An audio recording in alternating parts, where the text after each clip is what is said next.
This is my channel's monthly compendium for the month of March 2024. Enjoy.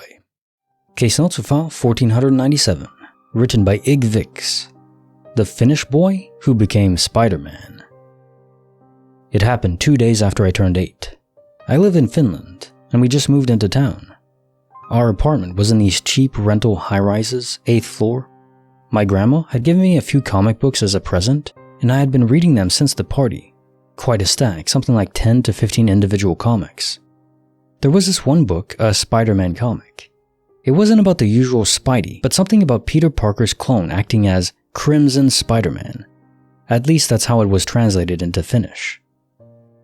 I had just returned from school, so my parents were still at work, and I started reading this comic.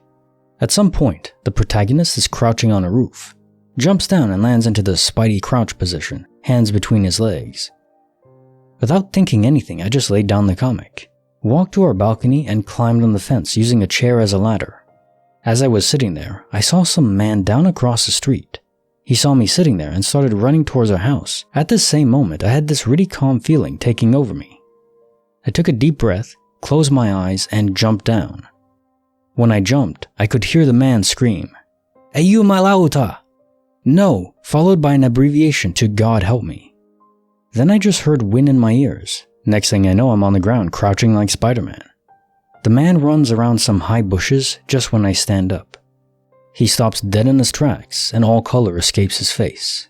He just stood there with absolute terror in his eyes, completely silent and looking at me for a few seconds, before backing away slowly without turning his face off before he's back at the corner, where he turns away. I returned to the lower door only to find out I had left my key inside. So I just sat down there and waited for my father to return from work, something like 1 hour. He was naturally surprised to find me there without my backpack. I told him what had happened. "Dad, I'm Spider-Man," when we were in the elevator. Dad thought it was just my imagination. When we returned inside and he saw my comic book laid open on the ground, with the page featuring the jump and the balcony door left open, he took away that particular comic book. He never allowed me on the balcony before I turned 12. And we moved to a better house, 3rd floor. He also becomes disoriented every time I mention this to him and changes the subject quickly. I still remember this occasionally, clear as day. I became Spider-Man. Case file number 1498, written by CyberFairy06. The case of the Phantom Pants. Okay, so this happened a few years ago now, but I still have no logical explanation for what happened. I sold a pair of pants on Depop. Black with white pinstripes and a drawstring waist. After shipping the item out, I received a message from a different buyer. Their claim was to have received these pants instead of the item they ordered. I apologized and told the buyer I would sort this out. This buyer had purchased a vest top. I assumed I must have accidentally switched the parcels, so the person who bought the pants would have received the vest top, and vice versa. I was about to message them to ask if they received the top instead, when they left a review. They gave 5 stars and were happy with the pants they received. I was so confused. The pants were a much more expensive item than the top, so they definitely wouldn't pretend they received them to keep the incorrect item. I messaged the first buyer, asking the brand and sizing on the item. It was definitely them. I didn't have anything similar. They both received this item, and the top seemed to essentially disappear. All of this was very strange and gave me a super unsettled feeling. So imagine how I felt walking into my bedroom and finding the same pair of pants in my room. I did not have more than one of this item. I cannot explain what happened here. I still try to think of a rational explanation, but I'm certain this was a glitch. Case file number 1499, written by Nothing But Angst. The plane gone in a blink. It was daytime, around 3 p.m., sunny and clear skies that day. As a frequent passenger, I look out the window and up at the sky very often. And on this day, they were driving and I was scrolling on my phone and occasionally sky watching. Then I noticed a plane. Too small to see the exact airline, but it had a dark blue detailing, so maybe Delta or American. It's flying across the sky as I usually see any other time. Then shifting my eyes to continue looking down at my phone. The way this happened is so fast it's unexplainable. In the very same second I began to shift my eyes from the plane back down to my phone, it literally blinked out of the sky mid-flight. Literally before my eyes fully landed back on my phone. I could still see it in my peripheral vision and saw it just disappear as if I blinked, but I hadn't. I didn't fully register what happened until my friend also got frantic. She almost fully braked the car in the middle of the street. We were in a residential neighborhood area, not on the highway, so we weren't going above 40 miles per hour. She asked me if I'd also just seen that. I didn't know she had also been occasionally watching the plane go by. So I began looking around and the sky was completely clear. I even completely stuck my head out of the window to verify what we had just seen. The plane was seriously nowhere to be found. This was such a quick, simple glitch, like clicking refresh on a web page, the plane just blinked. I don't think I'll ever forget this, it was too wild. I look at the sky way too often to mistake this for a bird or a bug, and having a witness further solidified this. Case file number 1500, written by the Third Wheel. The Impossible Drive from Statesville to Taylorsville. I was a satellite installer. I was driving between two towns in North Carolina, Statesville and Taylorsville. It's about a 20-minute drive of a straight 2-lane road with pretty much nothing but trees on either side. It's the middle of the day and I'm driving along listening to Howard Stern on Sirius, when all of a sudden I go from wide awake to falling asleep, meaning 1 second I'm normal and a second later my head is drooping down and eyes closing. What snaps me out of it is my car bounces like it hit a speed bump, but I'm still in the middle of the road. Howard Stern is still in the same sentence, but my GPS signal says it's lost. And then I hear recalculating. And when it comes back, I realize I'm about 12 miles further down the road than I was, and I had missed my turn by 5 miles.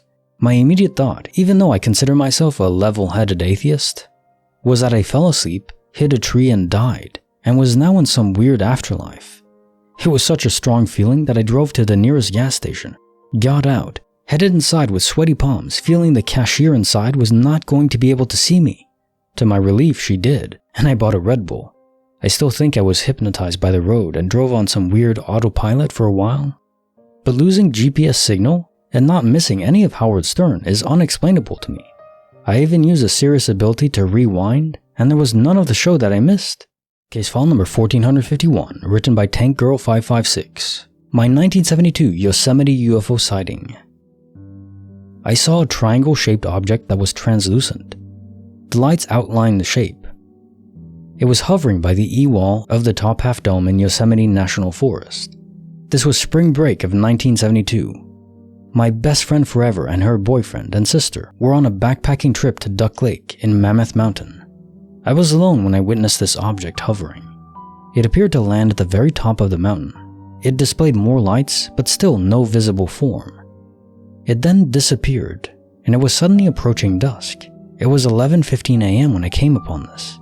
My friends were pissed at me and didn't believe my story. They became my enemies, and didn't believe I'd missing time or possibly saw a UFO. The stealth aircraft weren't yet being made back in '72. Also, the stealth aircraft aren't invisible and can only be seen by its 6 lights outlining a triangle. I never witnessed an aircraft disappear. I do believe that this happens more than we know. My question is not how does this happen, but rather, why are these disappearances kept secret? What about the families and friends of the passengers and pilots? Why haven't any of these people come forward? What about witnesses of these occurrences? Hopefully the public will deem them crazy and no need for the Men in Black. Case file number 1502, written by I Am Infamy. The night I cheated death on a skateboard. I was a sophomore in high school at my girlfriend's house watching a movie. It was around 10 p.m. when the flick ended. I proceeded to skateboard home. I only lived like 2 blocks away, and it was a pretty quiet suburban neighborhood. I'm skating down the hill towards a larger street. Larger but never really busy, especially not at night. When I reach the intersection, I nail a rock. I had planned on blasting across the street since there were no cars coming either direction. I fly off the board, skid a good 3 to 4 feet on my head, right shoulder, hip and knee. I rolled to my back and screamed out in agony. Pain was so bad I really couldn't move. I look up the road and about 30 yards off is a car coming down the way, and where I landed, I was right in its path. 2-lane street, I was right in the middle of the lane. My head was aligned with the wheel. I tried like hell to move, I screamed, I yelled. I couldn't do anything. Car was about 15 yards off, he doesn't see me. Makes no attempt to swerve. 10 yards. I hear him barreling down. I close my eyes. Brace. Nothing. Open my eyes. Look where the car had been. Nothing. Hear the car behind me. Look where it was supposed to be in the other direction. Taillights cruising up the road. I hadn't moved. He didn't swerve. It was like he passed through me. Or I passed through him. There isn't really any way he could have passed over me. Not with the way I had landed and was positioned on the street. It was a little car. I can't explain it. I got up, terrified, bloody, and baffled.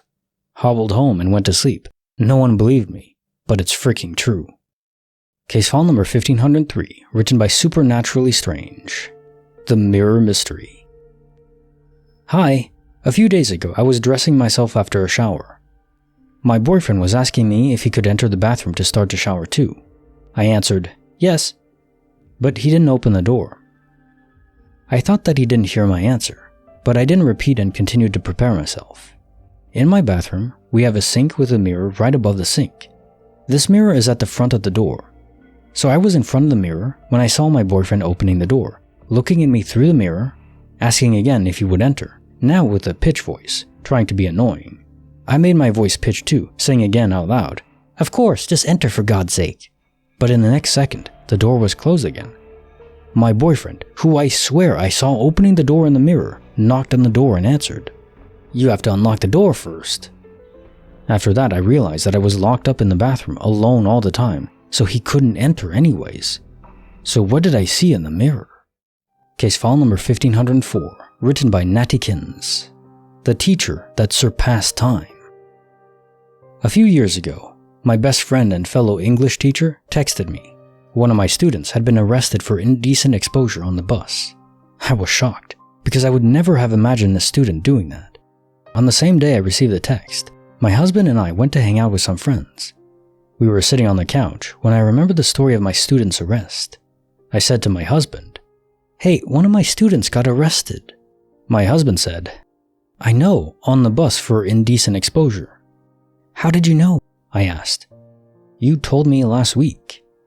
I tried to explain to him that I had just learned about it. If I had known last week, I would have already told my best friend. The fact she didn't know until that day when she texted me tells me I wasn't having some memory lapse. But my husband insisted that I not only had told him, we had searched on his office computer to see if it had made the news yet. I cannot explain how my husband knew this story beforehand, but the fact that he specified the charge and location before I could reveal those details tells me he knew. And searching for it online is exactly what I would have done, except I didn't.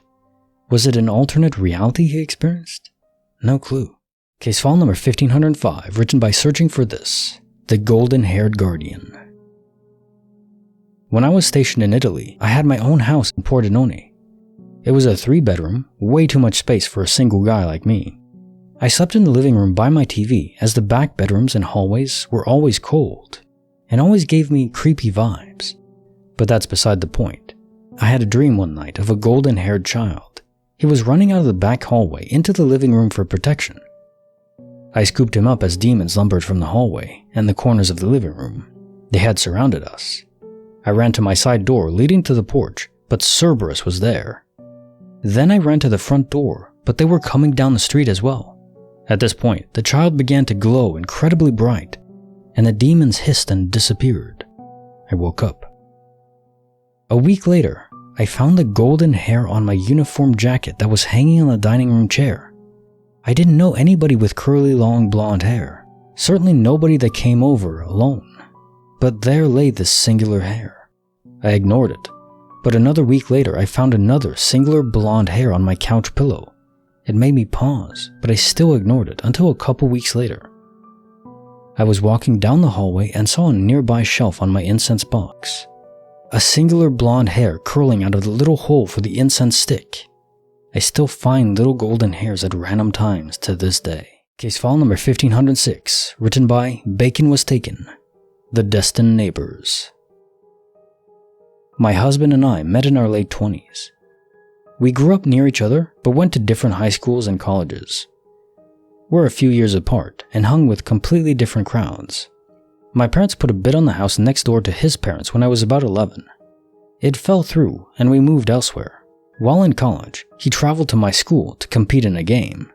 Since it was homecoming, he ended up briefly watching the parade.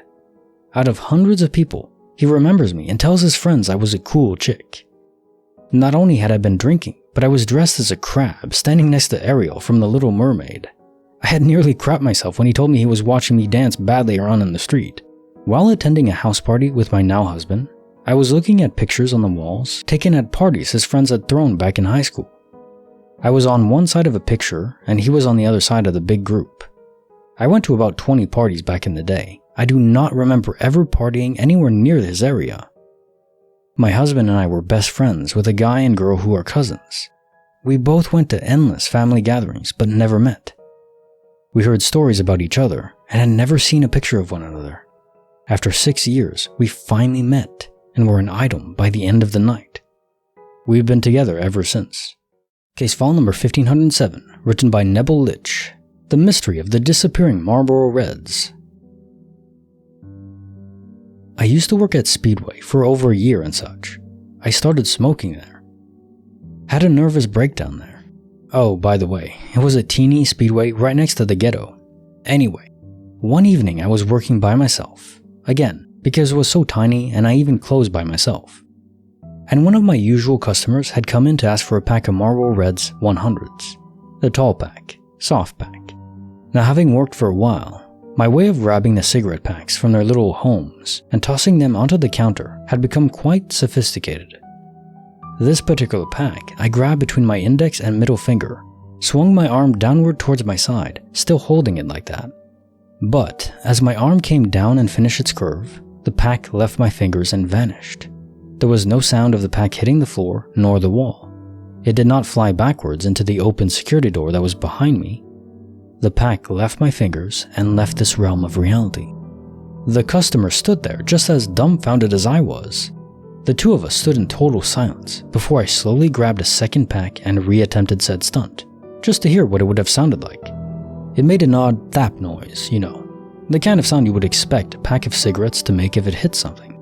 I sold him the pack, still a bit freaked out, and then proceeded to check the entire store for that lost pack. I even went across the store and checked behind racks and so forth. You know, a distance that would be impossible for the pack to travel. Nothing. Though it was cool, I guess. Still kind of freaky. I have other similar stories about things like this, such as water cups that vanished. Chocolate, toys, childhood toys that is. Now that I think about it, this sort of thing happens to me a lot. Maybe I'm a wormhole. Sweet. Case file number 1508, written by Pangelang.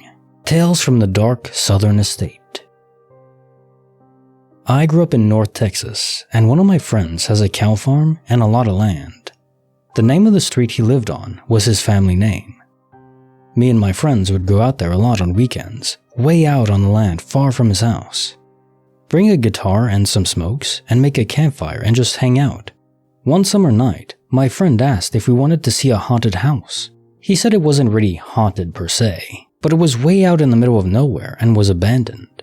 He said he'd driven by it a few times on farm routes, but he never had the stones to go explore it himself, especially not at night. It was one of those times where no one wanted to be the first to say no, so we all said yes. It was a cool, clear night, and we piled into my friend's sedan. We were listening to some good old classic rock tunes and generally enjoying ourselves.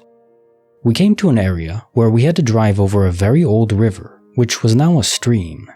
This stream had eroded this patch of land for so long that it had become a very, very steep depression. There was a large plank of wood across the remainder of the stream, making it a flat plain to drive across. Our friend assured us it was safe for the car, even though it looked like the angle was too steep for a car to cross without being damaged. By this point, the atmosphere had changed. We were no longer just hanging out all fancy and free. Few of us were speaking, because we were just looking at the windows. Nothing but dark, looming trees and expanses of moonlit grass. We held our breath as we crossed the stream, and we crossed it. There was a sea change in the way I felt. It was as if I could sense the house getting closer. No one had said a word for the past 10 minutes, other than my friend giving us time estimates of how much further away we were from the house. There was nothing out here. Not even a paved road. There was a dirt road formed from cars, but was very old and overgrown, as if it had not been used except perhaps sparingly for a decade. Suddenly, I became aware of something that had been present for a good portion of the trip, but had occurred so slowly that I hardly noticed. I broke the silence. "Everything is black and white. I can only see black and white." Everyone else in the car started to freak out because they could only see black and white too.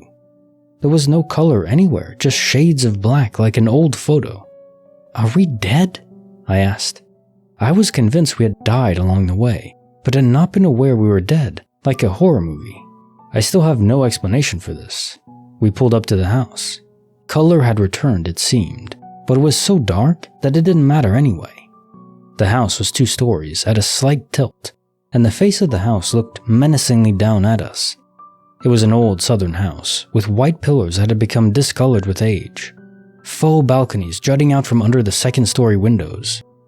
About 50 meters from the house was a large, metallic silo. As the headlights from our car washed over the area, the darkness took its time to leave because it had become so settled there.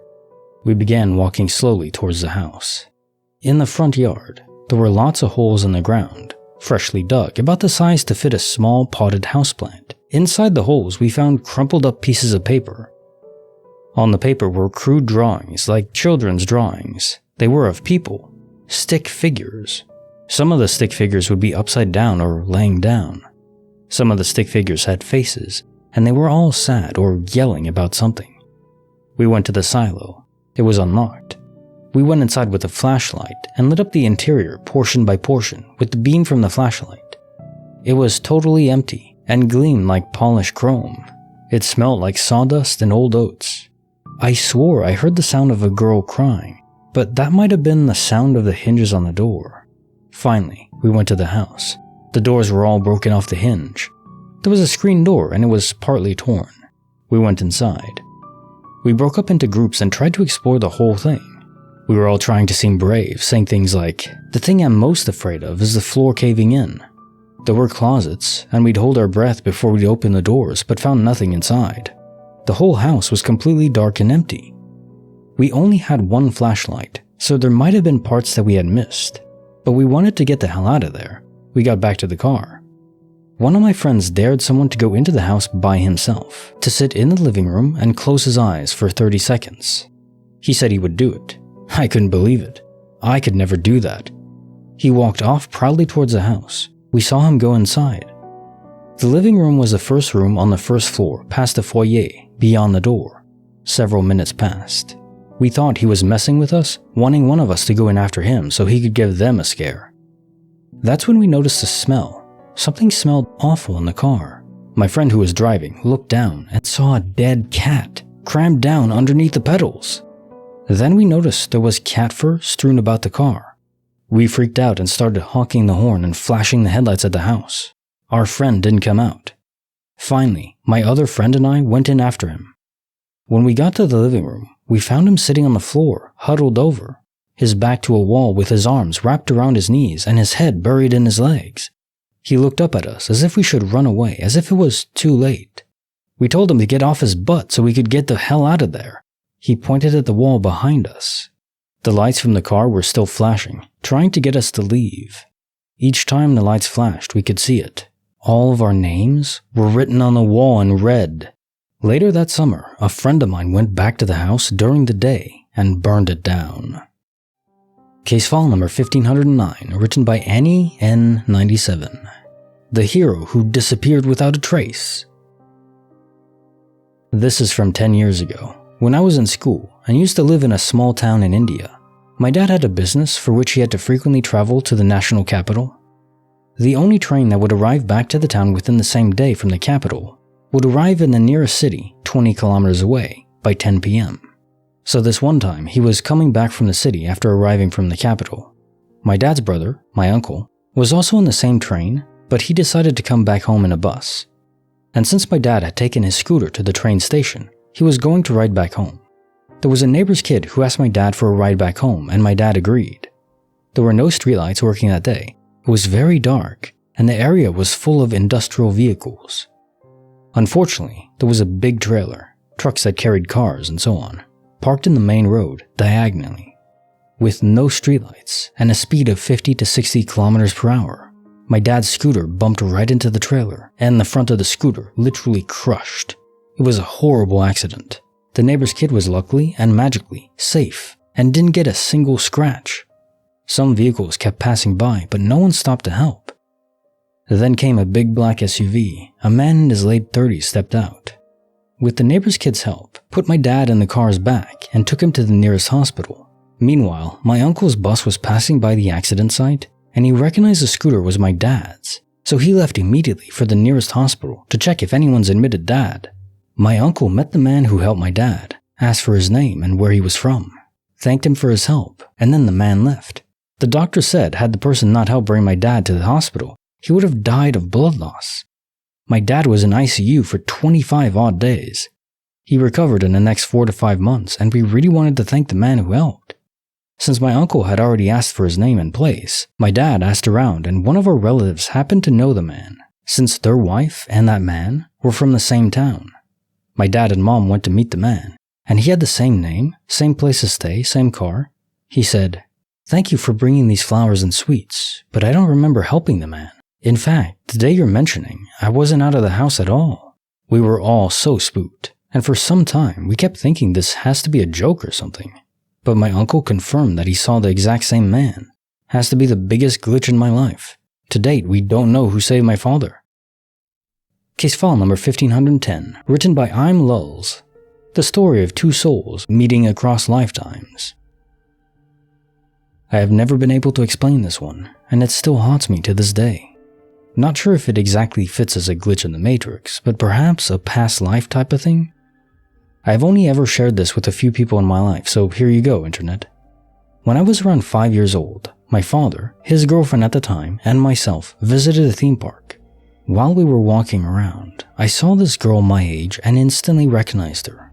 I didn't know her name or where I knew her from, I just knew that I knew her and I'd missed her. The look in her eyes when our eyes met instantly told me that she recognized me too. We both ran towards each other and embraced in a tight hug. Picture in that cliche reunited way, and started excitedly talking. I remember looking up at her parents. They were talking to each other and shrugging and laughing, like, what the hell? Our parents allowed us to walk around with each other for a while, and eventually ride the tram thing to another part of the park. I remember when we rode on the tram, they let us sit on our own seats in front of them, and we held hands. I remember eventually our parental units made us part ways, and the immense desire I had to not let her go. We hugged some more and went our separate ways. Never met her again that I know of. Case file number 1511, written by Indigo Wolf. Did Fido walk through our walls? We have a very regular routine on Saturday mornings. Partner and I both work, and we leave together early. Dogs ate breakfast, potty, then come back inside for 6 hours till I get home. We had a doggy door, but we very firmly sealed it because 2 of our dogs like to jump the 4-inch fence, then intrude on the neighbors. They have dogs too, and our dogs want to play. I got home today, and our back fence was still locked with this wonky lock my partner put on. I struggle to get it on and off. It's a metal loop that goes over the latch. My mailman has commented on how difficult it is, and he just brings parcels to the other door. Confirmed, nobody came into the yard. Also, there's snow, and no unfamiliar prints outside our gate. I went inside and looked, and the doggy door is still firmly in place. The other 2 dogs didn't get outside, and if there was an easy way out, they for sure would have gone too.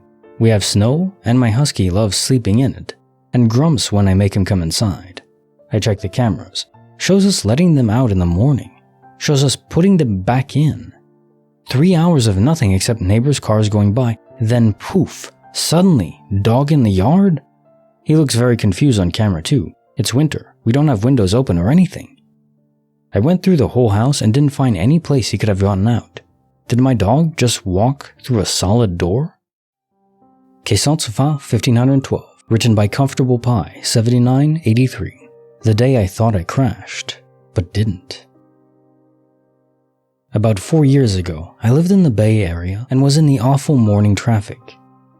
That morning, I was in a big rush and had forfeited my coffee at home, with the intention of having it once I got to work.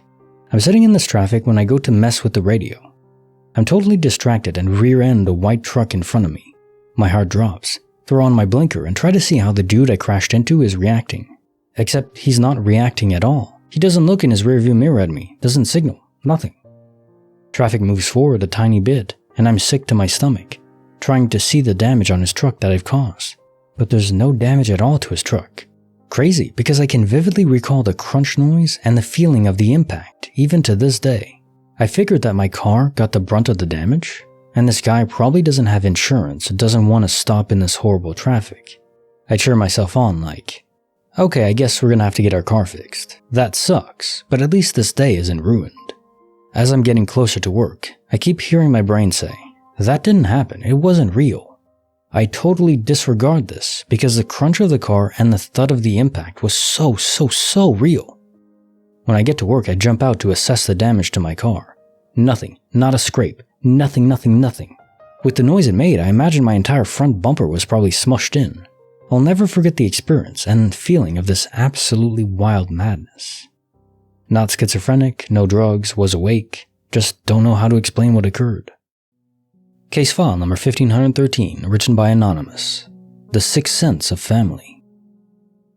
My dad's side of my family does this on sort of a regular basis. A couple years ago, my father insisted that my mom needed to talk to her brother, needed to do it now. He insisted that uncle wasn't well and needed to talk to her. Dad didn't even like my uncle, so after a few days of pestering, my mom had me call. Uncle picked up the phone, but he had literally just walked in the door, having just gotten out of the hospital where he had been exactly the same amount of time Dad had started insisting she needed to call. It was exactly 6 days, having had cancer surgery. My sister, Odo, is known for showing up exactly when she's needed. The oddest example was that for no reason anyone can figure out, she turned around halfway on her commute to work, went back home and arrived just as her husband collapsed from a stroke. He had been asleep when she left. She hadn't left anything at home. She just turned around and went home. She called the ambulance and he recovered, whereas if she hadn't come home, he'd likely have died. If that was one incident, we'd think it was just a little odd. But all of her life, she just randomly arrives just as someone needs her, and 90% of the time, she has no explanation as to why it happened other than a feeling she should stop by. Very odd, but she's learned to listen to whatever the heck is telling her, where she needs to be. This side of the family calls this sort of thing thinking on people. They consider it a fairly reliable form of communication, which just sounds really odd to other people, but is just taken as a given among the family. Case file number 1514, written by Vegan Court. My broken Lapis Lazuli defied logic. This absolutely has my mind blown. I'm a crystal collector. I also have a rock tumbler that I like to throw rough pieces in from time to time. I have a Lapis Lazuli worry stone that broke into 2 pieces a couple years ago. This past summer, I finally got a tumbler. I was excited to tumble the 2 broken pieces to smooth out the rough edges. I threw them in with some other stones of the same-ish hardness. For those that don't know, tumbling takes a lot of time and multiple rounds with different types of grit. So a week goes by, it's time to take them out clean and put them back in with the different grit. I was with my husband in the kitchen as I was assembling them back in the tub. I mentioned to him how I love this particular piece of smoothing and excited for the end result. The rocks tumble. About a week later, I took them to do the process again. My husband helps me rinse them off in the backyard. We're done, come back in, and I start putting them back. That's when I noticed the larger piece of the lapis that broke was missing. No big deal. It probably fell outside while rinsing. I searched and searched the yard. At this point, I'm upset because I was really excited about this particular piece. I looked everywhere, even illogical places. Maybe it could have dissolved? No, the other small piece was still in the batch, no issues. Plus there would be blue grit everywhere. It was a whole ordeal for me, and I was ranting about it to my husband all night. Could never find it, so I moved on.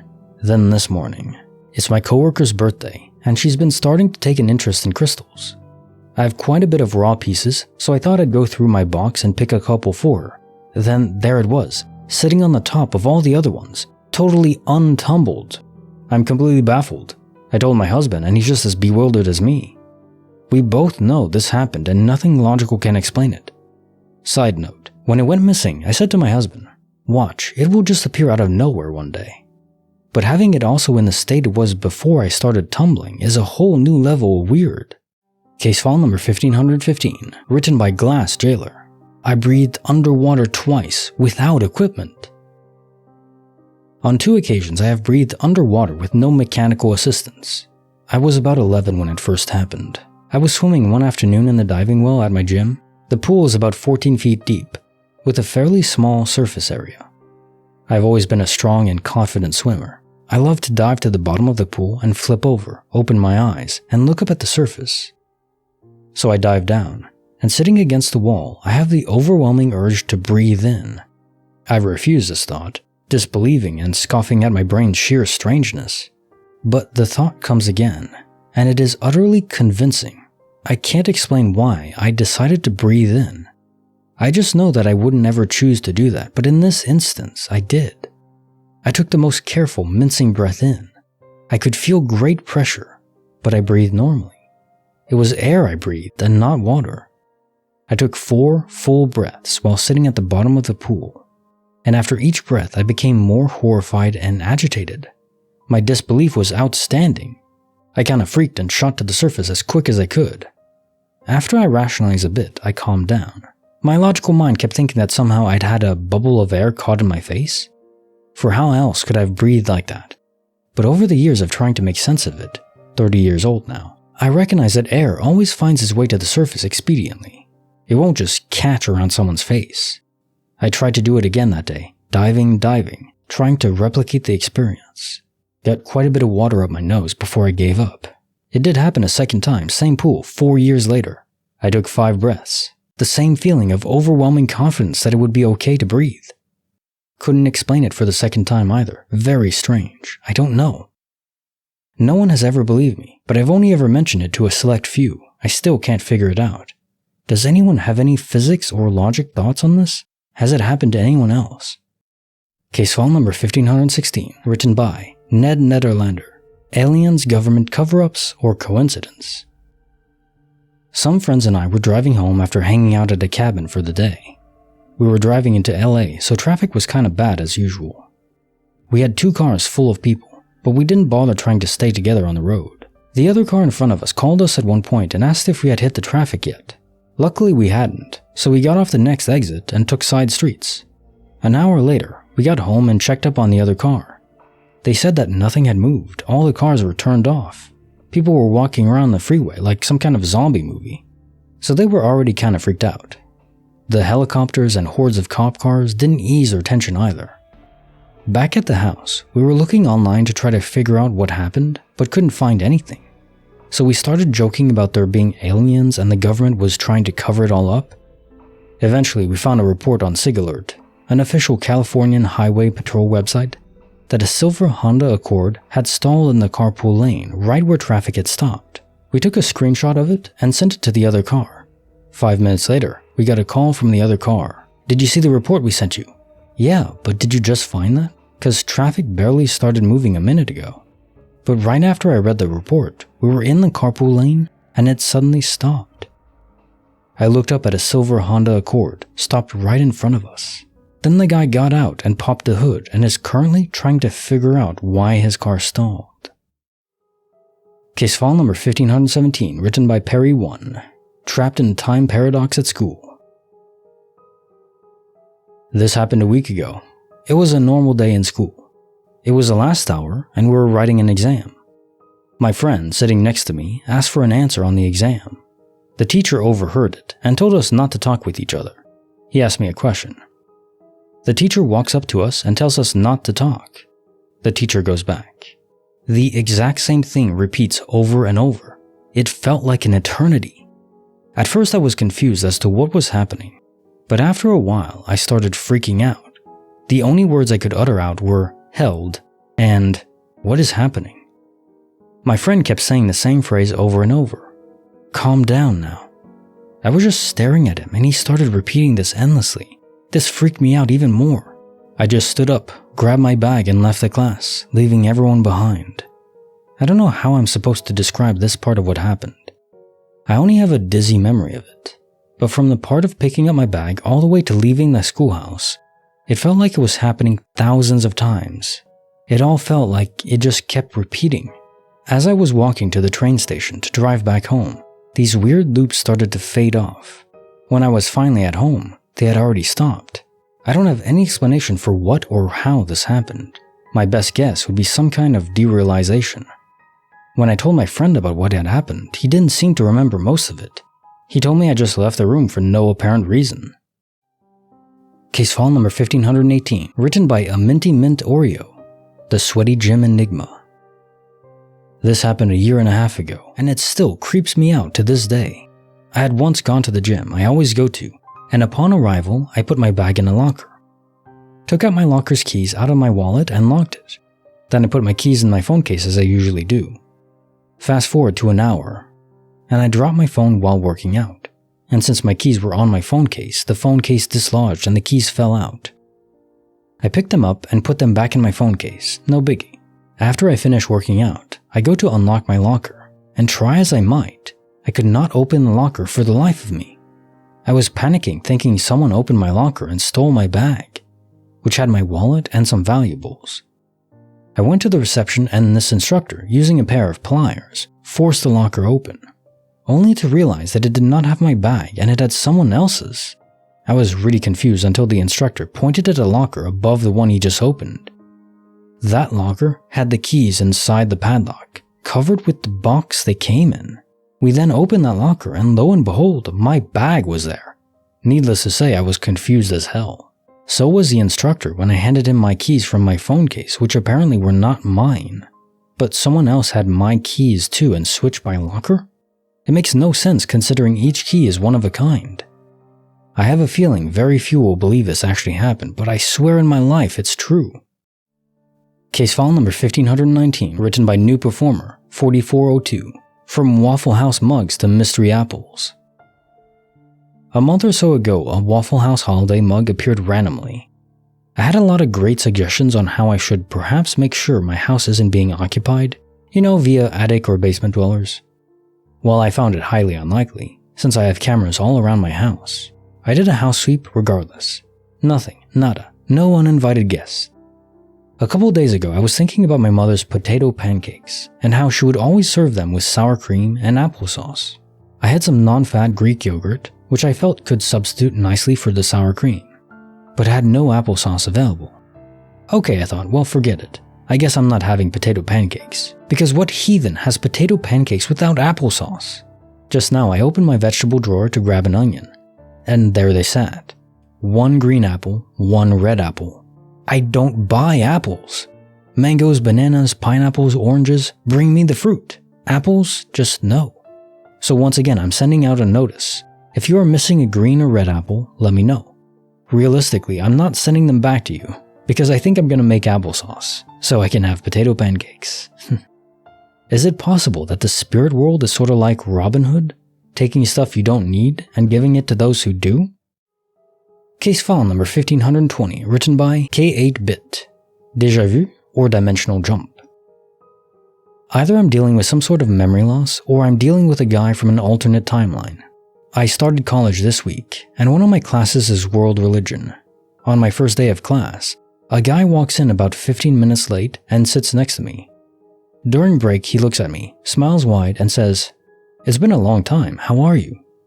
I have zero recollection of who he is. He doesn't look or sound familiar. I tend to not forget people, even if they only played a very small role in my life.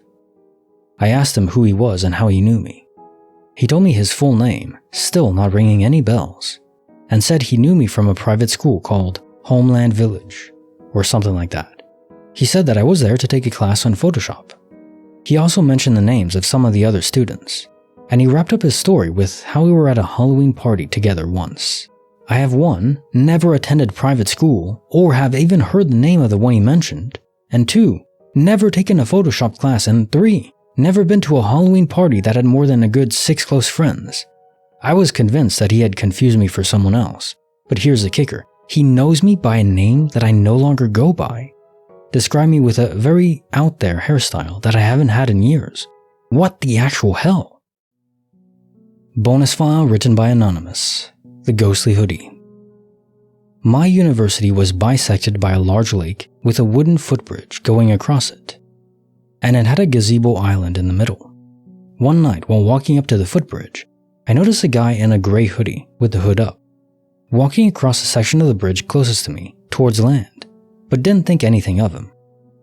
At that moment, a big oak tree next to the sidewalk I was on cut off my view of the bridge for a split second.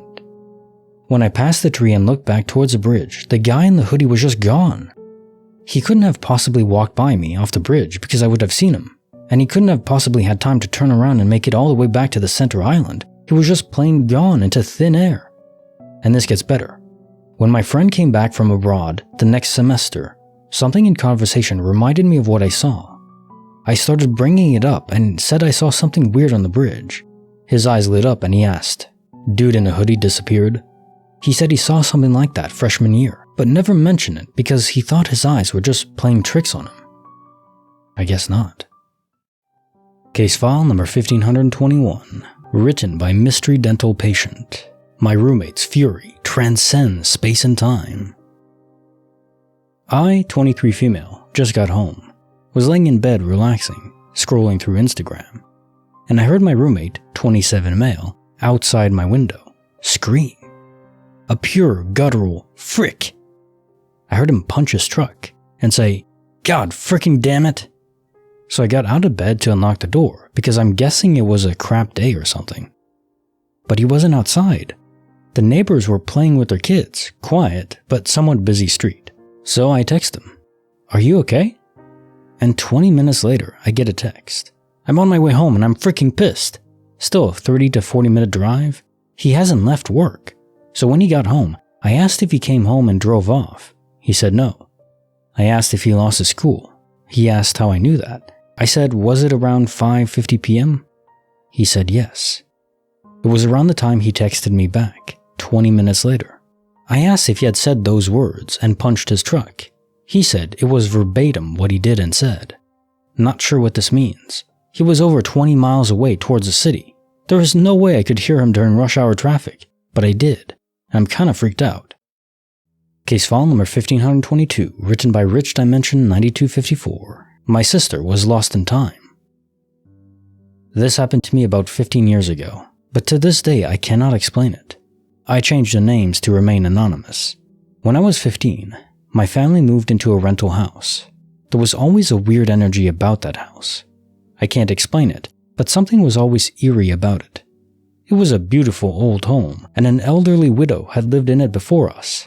She had been an opera singer and college professor in the arts. Her name was Mrs. Martin, and she became kind of a character in the house that we'd reference often, as her children rented us the home with literally all of her belongings still in it.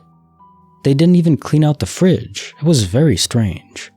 The house was basically left like the day she passed away. Oh, the attic was infested with bats. It contributed to the spooky factor that was always felt in the house. I never liked staying there by myself, even during the daytime. On the night of the incident, I was home with my best friend Mallory, also 15, her younger sister Olive, 13, and my little sister Emma, 11. Mallory and I were in the living room watching a movie, and Olive and Emma were hanging out in the den, which was a room off of the living room with a door, and they were watching TV. No parents were home at the time. At one point, my sister Emma decided to go upstairs and take a shower. The way the house was set up, there was only one staircase, and you had to walk through the living room to use it. So she came out of the den, walked through the living room, went up, showered, and was up there for maybe half an hour. When she was done, she walked down the stairs in a white towel, stopped on the 6th step, and went, "Hey guys," with a little wave to which we acknowledged her cheerfully. And then she kept walking down the stairs, through the living room by Mallory and I watching TV, and opened the door into the den, and closed it behind her. My mom had been folding clothes down in the den earlier, which is why she came downstairs to get dressed. Maybe 2 to 5 minutes later, Mallory and I are still in the living room, and Olive and we assume Emma are watching TV in the den, when we hear from over our shoulder, "Hey guys," in the same inflection and tone as before.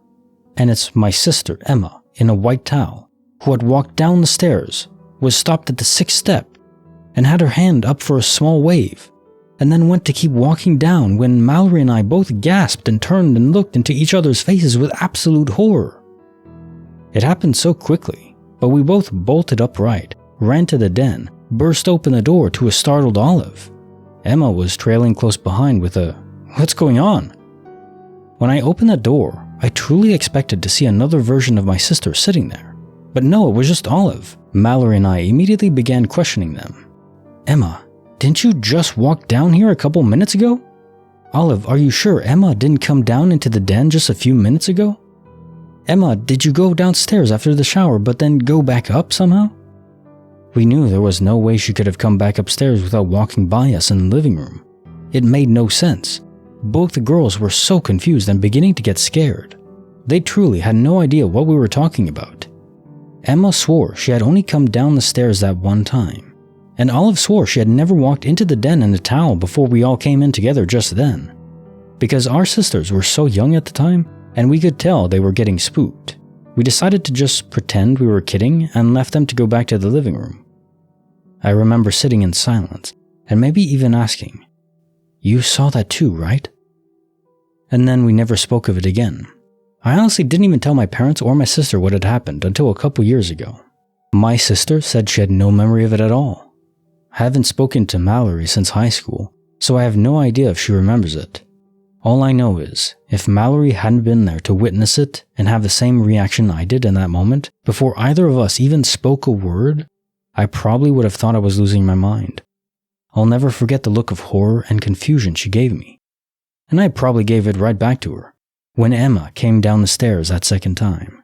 To this day, it still creeps me out to think about. In the years since, I have read many stories about glitches in the Matrix and seen some about time loops. People witnessing the same event happen twice or more in the same way, usually close together. I believe this is what I and Mallory experienced with my sister that day.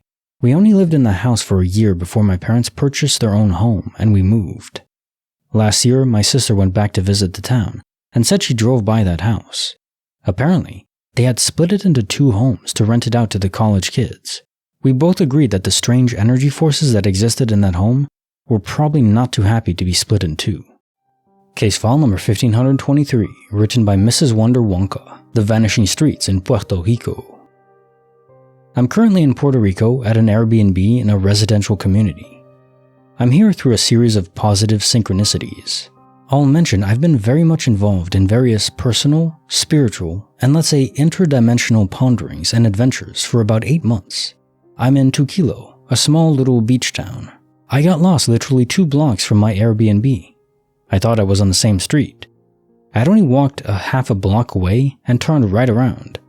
I have to smoke off premises. It was daytime. I was on a different street with all new houses and each had like 5 dogs barking at me. I remember things by landmarks. It was a different street. I broke out in a sweat. These dogs were all barking. I asked someone where to go. I was somehow 1 street over. I turned a corner and found it immediately. Fast forward to 10 minutes ago. I walked again to the same spot and the street isn't there. It's actually not there. I'm really panicking and no one will believe me. I didn't lose any time. I didn't black out. Things feel different, but I don't know if it's just because it was so jarring. Has anyone experienced this? Case file number 1524, written by The Riff, a 5th grade mystery. In 5th grade, there was some rally to give prizes to the kids who sold the most stuff door to door. We were all in the gym and it was over. Being closest to the door on the left side of the gym, we were the first class to line up and start leaving. I'm in the very back and I see my friend Wesley towards the front of the line. He hits his shoulder really hard in the middle part that separates the double doors, so the line flies out, and then when I step outside, there's only my friend who was immediately in front of me and 3 girls. The 5 of us are entirely alone in the hallway. Our immediate thought is that they got ahead of us somehow, but that shouldn't really be possible because it's a long enough hallway. We went all the way back to class, but all the classes in fact, were empty. One girl says, "Wasn't art next?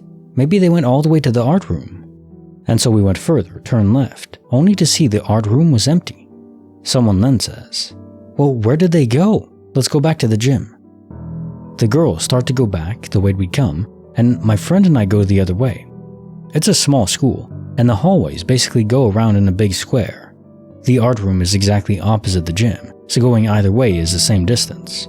We reach the gym, and so do the girls, having not seen anyone, and seeing that all those classrooms were empty as well. So we went back to the gym. The gym is mostly empty now. A few adults are cleaning up. One is carrying the big banner that was high up on the gym wall. The very last class is filling out the other doors, which lead into the same hallway. So I turn around and I'm at the back of the line. My whole class is right in front of me. At first I thought, wow, how did I miss that? I'm confused. But then I see my friend Wesley, far ahead of me, in the line as before, hit his shoulder really hard on the middle part between the double doors. And then I turn around again and see the adults before are just starting to clean up. And the big banner is still high up on the wall. I spoke with the other four. We all agreed that this happened, and we had no way of explaining it. One of the girls was normally an extreme skeptic, the annoying type that doesn't believe even the mundane things like, I live in the same state that Abraham Lincoln once did. Even she was completely baffled and willing to believe something weird was going on. I never told anyone outside of that group, and as far as I know, no one else did. But for the next several days, it was all my friends and I could talk about to each other. Creepy File, written by Lukacs Magnota. What really happened at the red light? I think I was abducted or something supernatural happened. I'm not ashamed. I don't know if I should report this or what. I just need some guidance. I'll try to keep it brief. Saturday night, my boyfriend and I were heading home after a drinkless night out. I was driving and pulled up to a red light and told him, keep an eye out for the green light for me, because I wanted to check my phone. Now I always pull up on the white line. I hate when people stop short of it. I was fully aware and not sleepy at all when I said this. For additional context, I was going down a slight hill. I was up the hill from the light, so I would have to roll backwards up the hill with my car and drive. I also have the auto parking brakes when my car comes to a complete stop. The next thing I know, I woke up, a car about 40 inches away from the line by the red light. Confused and a little panicked, I muttered something like, what the hell? And my boyfriend sat up and said, what the frick just happened? I snapped at him. I said, let me know when the light turns green, I don't know. He said, how long were we sitting here? I shrugged. He says, my video played for 10 minutes, and went back through the video, and didn't remember any of the video in the time that had passed. It creeped me out. I barely slept Saturday night, and Sunday joked about it to my sister. But today, on the way to work, my boyfriend and I passed the same traffic light. So I asked him, what do you think happened Saturday? Weird, huh? And he had no idea what I was talking about. I recounted the entire story as specifically as I could. He didn't even remember getting home or the ride home.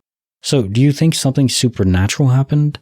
And if so, do I report it? To where? Case file number 1525, written by Anonymous. How my grandpa cheated death 3 times. My grandpa once told me about 3 near-death experiences he had. The first experience happened when he lived in a small town in Greece, which had been captured by Nazis, making my grandpa and his friends prisoners of war pretty much. One day, one of the Nazi soldiers went missing. In the end, the other Nazis assumed my grandpa and his friends had killed them, and so they lined them up against the wall to shoot them. Just before they were about to shoot, the Nazis were counting down from 10. My grandpa suddenly got this feeling that caused him to yell, "Stamata!" Greek for stop, which stopped the Nazi that was going to shoot. Literally immediately after, the missing Nazi emerged from the bushes, drunk and stumbling around. There was apparently then some awkward laughter and apologies, and my grandpa and his friends were dismissed. The Nazis were amazed at his foresight, as all of them had been blindfolded too. The second experience happened some time later, where my grandpa and his friends, not sure if they were the same ones from before, were in some clearing which had a large stone fence cutting through it. Being curious, my grandpa and his friends decided to climb over the wall and jump to the other side, and so they began to climb it. My grandpa, however, again getting a bad feeling, ran off to find a ladder instead to climb over. By the time he got back and climbed out the ladder, he saw his friends had been shot on the other side. Lastly, my grandpa was a fairly religious man and attended church every Sunday morning. One morning though, he slept in. This was very unusual, as he had never been one to sleep in anyway. He got dressed and rushed to church, but upon arrival, he discovered the church had had a bomb fall right on it, killing everyone inside. Case file number 1526, written by Expo 1001. The Strange Tale of a Jug on a Stump. When I was a teenager, I briefly lived with my estranged father, who I had never lived with before, as I was having difficulties with my mother. He had never been there for me as a child due to substance abuse, but he managed to clean up his act, get a job, and join AA. He loved antiquing and random crap gathering in general. One day, he found a painting of an old moonshiner's jug sitting on a tree stump. It was so plain that it was remarkable. I even wrote a short story about it, detailing the origins of how the jug wound up on the stump. Around 9 months into living with my father, he began drinking and using again. I left after he stole my coin collection to buy some drug or another. He had already sold jug on a stump and everything else of even slight value to support his habit. Shortly enough, he found himself back in prison for ripping someone off to buy drugs and booze. It's been 12 years since then. My father got released from prison after serving 2 years and cleaned up his act for real this time. He has been clean and sober for 11 years at this point. Our relationship has never quite recovered, but it is not bad these days. Last summer, I was looking through Craigslist and happened upon a funny listing, painting of a crockery in brown, $12. I clicked on it and sure as crap, it's jug on a stump. I know it's my jug on a stump because it was a really unique frame. Besides, no one would ever paint 2 of these hideous things. I emailed the poster, but it was already sold. I hoped that whoever bought it would treat her right. Later that day, my father stopped over for an impromptu visit, something he rarely does. I can't help but notice the large painting he carries as he walks in. I shook my head in disbelief. He had seen the listing just before I did and purchased Jug on a Stump for me. Bonus file written by Methophilus, The Mysterious Wire Strippers. This was close to 10 years ago. I was about 17 and had just moved to Houston with my now ex-to-be near his family. I got knocked up, etc. We were in the backyard on the porch, probably somewhere around 2 a.m. Now, the whole backyard is surrounded by the usual tall wooden fencing, slats nailed together without much space between the boards. The fence wasn't old or in any sort of disrepair. As we're sitting there, we watched a board carefully lift to the right, over another board, as if it had been pushed up, out, and sideways in that order. We stared as it carefully settled back into place. After much debate over who wasn't a huge wuss, we both went and checked it.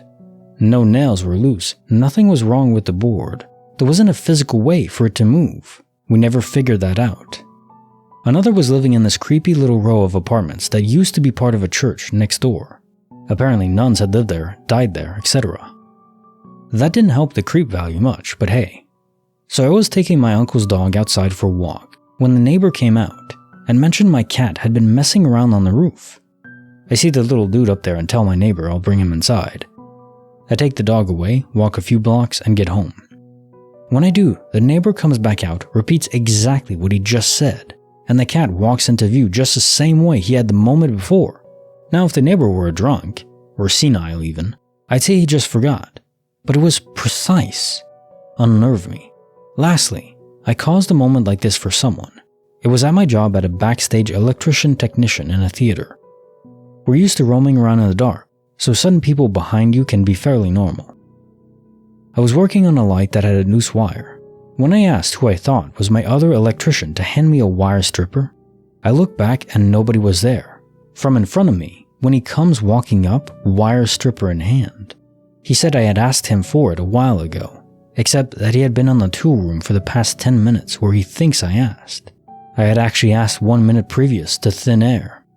The tool room is through a hallway and not even remotely close enough for him to hear me. He freaked out and looked at me oddly for the rest of the day. Case file number 1527, written by Country Cottage 23, Drenched Without a Trace. This has bothered me since it happened almost 3 years ago. We have a 4x6 rug that fits under our dining room table and chairs. One morning, my husband is out there in socks and said there was a wet spot on the rug. He said the dog, 2 years old at the time, Boston Terrier, must have had an accident. Our dog is very well house-trained and never had accidents. Husband left for work. A few minutes later, I went out to see what he was talking about. The entire 4x6 rug was soaking wet. Definitely not a dog accident. I searched the floor for any water trail. There was no trail to or from the rug. My dining and kitchen floor were both dry. I moved the table and chairs and dragged the rug to the bathtub and clogged the drain. I then went back to the dining room, connected to our kitchen, and searched for where the water came from. I got the folding ladder from our downstairs storage room and searched along the entire ceiling. Not one wet spot on the ceiling. I searched the floor inch by inch to find any water trail.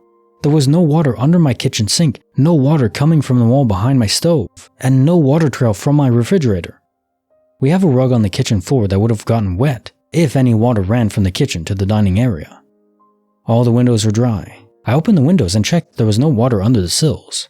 I also painstakingly went through our dining room and searched all of the walls for any water trail. There was nothing. Also had a professional check the roof and attic for any leaks. There was no source for the water. It was too much for someone to have spilled a glass. Too much for my small dog to have caused. The liquid that drained from the rug into the tub was clear and had no scent, so it was definitely just water. I cannot find one logical explanation for the source of the water. I'm a rational person and looked for a practical explanation. When I say I checked every inch of the ceiling and wall, I mean it. Also, none of this water leaked into the downstairs basement area below the dining room floor. It was just enough water for the rug to hold, without the water running across the floor anywhere else. There was no water under my dining room hutch or the other island eating area. The only water trail occurred when I dragged the rug to the tub. I made sure there was no water on my floor anywhere before I even moved the rug, because I wanted to rule out any source the water came from. Years later, and I still have no idea how that rug got soaked. It freaked me out for the longest time. Especially since there was no source of the water. It was only me, my husband, and the dog that live here. Case file number 1528, written by Cold Advance 1169. My phone into the abyss. 6 years ago, back when I was in high school, still living at home, my mom instructed me to clean my room. So I did what I normally do and connected my headphones to my phone, listened to music, and started getting after it. After putting my dirty laundry in the washing machine, I went back to my room with my phone nowhere in sight. At first I just thought it fell under the bed or I misplaced it on my desk or bedside table, but I could not find it. I called my dad into my room because he's the king of finding lost items in seconds and making me look dumb. After a few minutes of him searching, even he began to give up. But then he goes, "You know where it is? I bet you put it in the washing machine by accident." I run over to the washing machine, but at this point it's too late. There was so much soap and water going you can't see a thing. To make sure, my dad checks the Find My iPhone app, and upon checking the app, my phone came up as offline. I was so upset I couldn't believe how dumb I was. We both walked back to my room, and there it is. My phone is sitting perfectly in the middle of my bed, face up. For background, my dad didn't believe in any paranormal or alternate universe type crap. He's always had some sort of logical answer for any weird phenomenon we've come across. For example, we visited the most haunted house in San Diego, and anytime I said I heard something, he would just say, "It's the wind," or whatever. So after staring at my bed in disbelief for a moment, I turned to my dad and go, "That was not there." And I expected my dad to give some answer to at least make me feel better, but he said, "You're right. It wasn't." He then checked the app, and my phone was online again. We always joked it was the ghost in the house that did it, but now it seems more likely it was a glitch. If it was just the phone in the middle of the bed, I think we both would have accepted we somehow missed it, even though we 100% looked there first. But the part that baffles us the most is my phone showing up offline when missing, and immediately back to online when found. I'd love to hear what you guys think. Thanks. Case file number 1529, written by Smooshy Fluff 228, The Butterfly Sanctuary Anomaly. This happened 6 years ago. My wife and I just got out of college and didn't know what to do outside of looking for jobs. One day we were bored, so I drove us to a local butterfly sanctuary. It was the first time I've been there in years and didn't notice the forest trail was open to the public. We decided to try it out, and it was relaxing. The loud noises of the city were gone. We met a few people on the trail at first, and even passed by a forest adventure theme park near the entrance.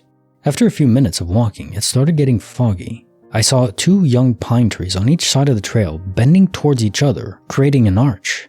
I jokingly commented to my wife that we might be walking to Silent Hill. She just chuckled and we continued on. It was getting a bit worrying.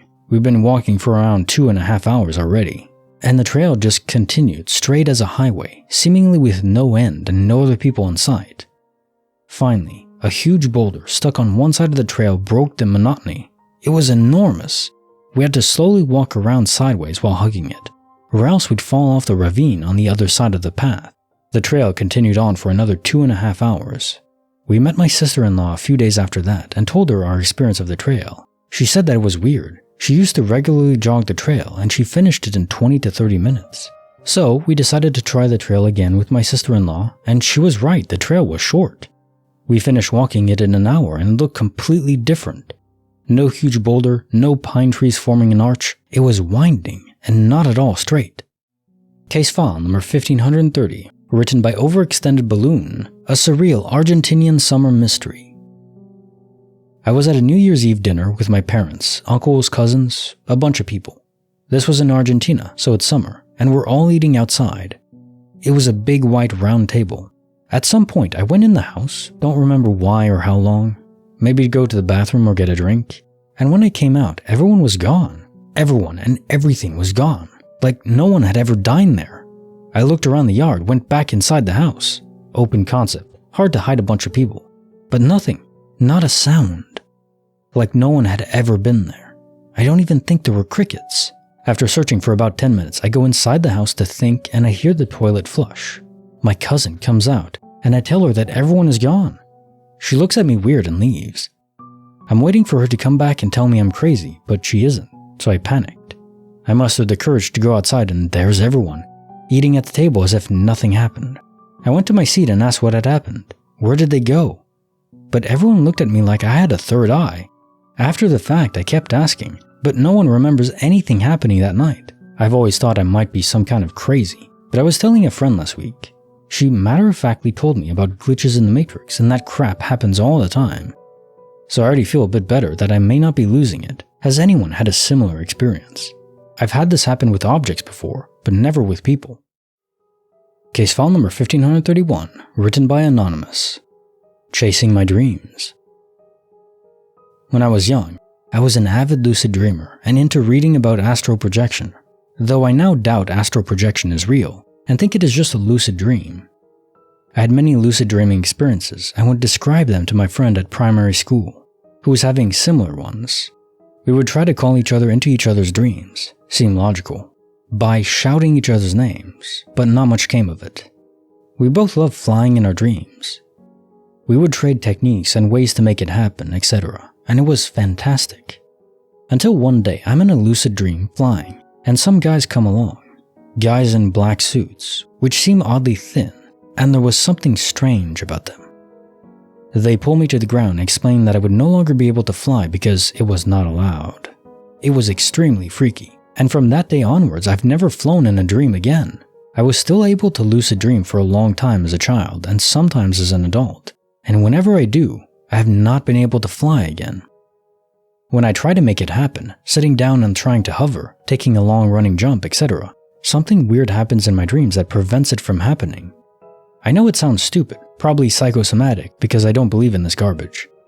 And sure, kids dream up a lot of creepy things, but I pretty much repressed this memory the past 20 years or so, and now just having thought about it, I feel extremely unnerved by the extremely thin black-suited guys from my dream, telling me that flying was forbidden and they would take it from me.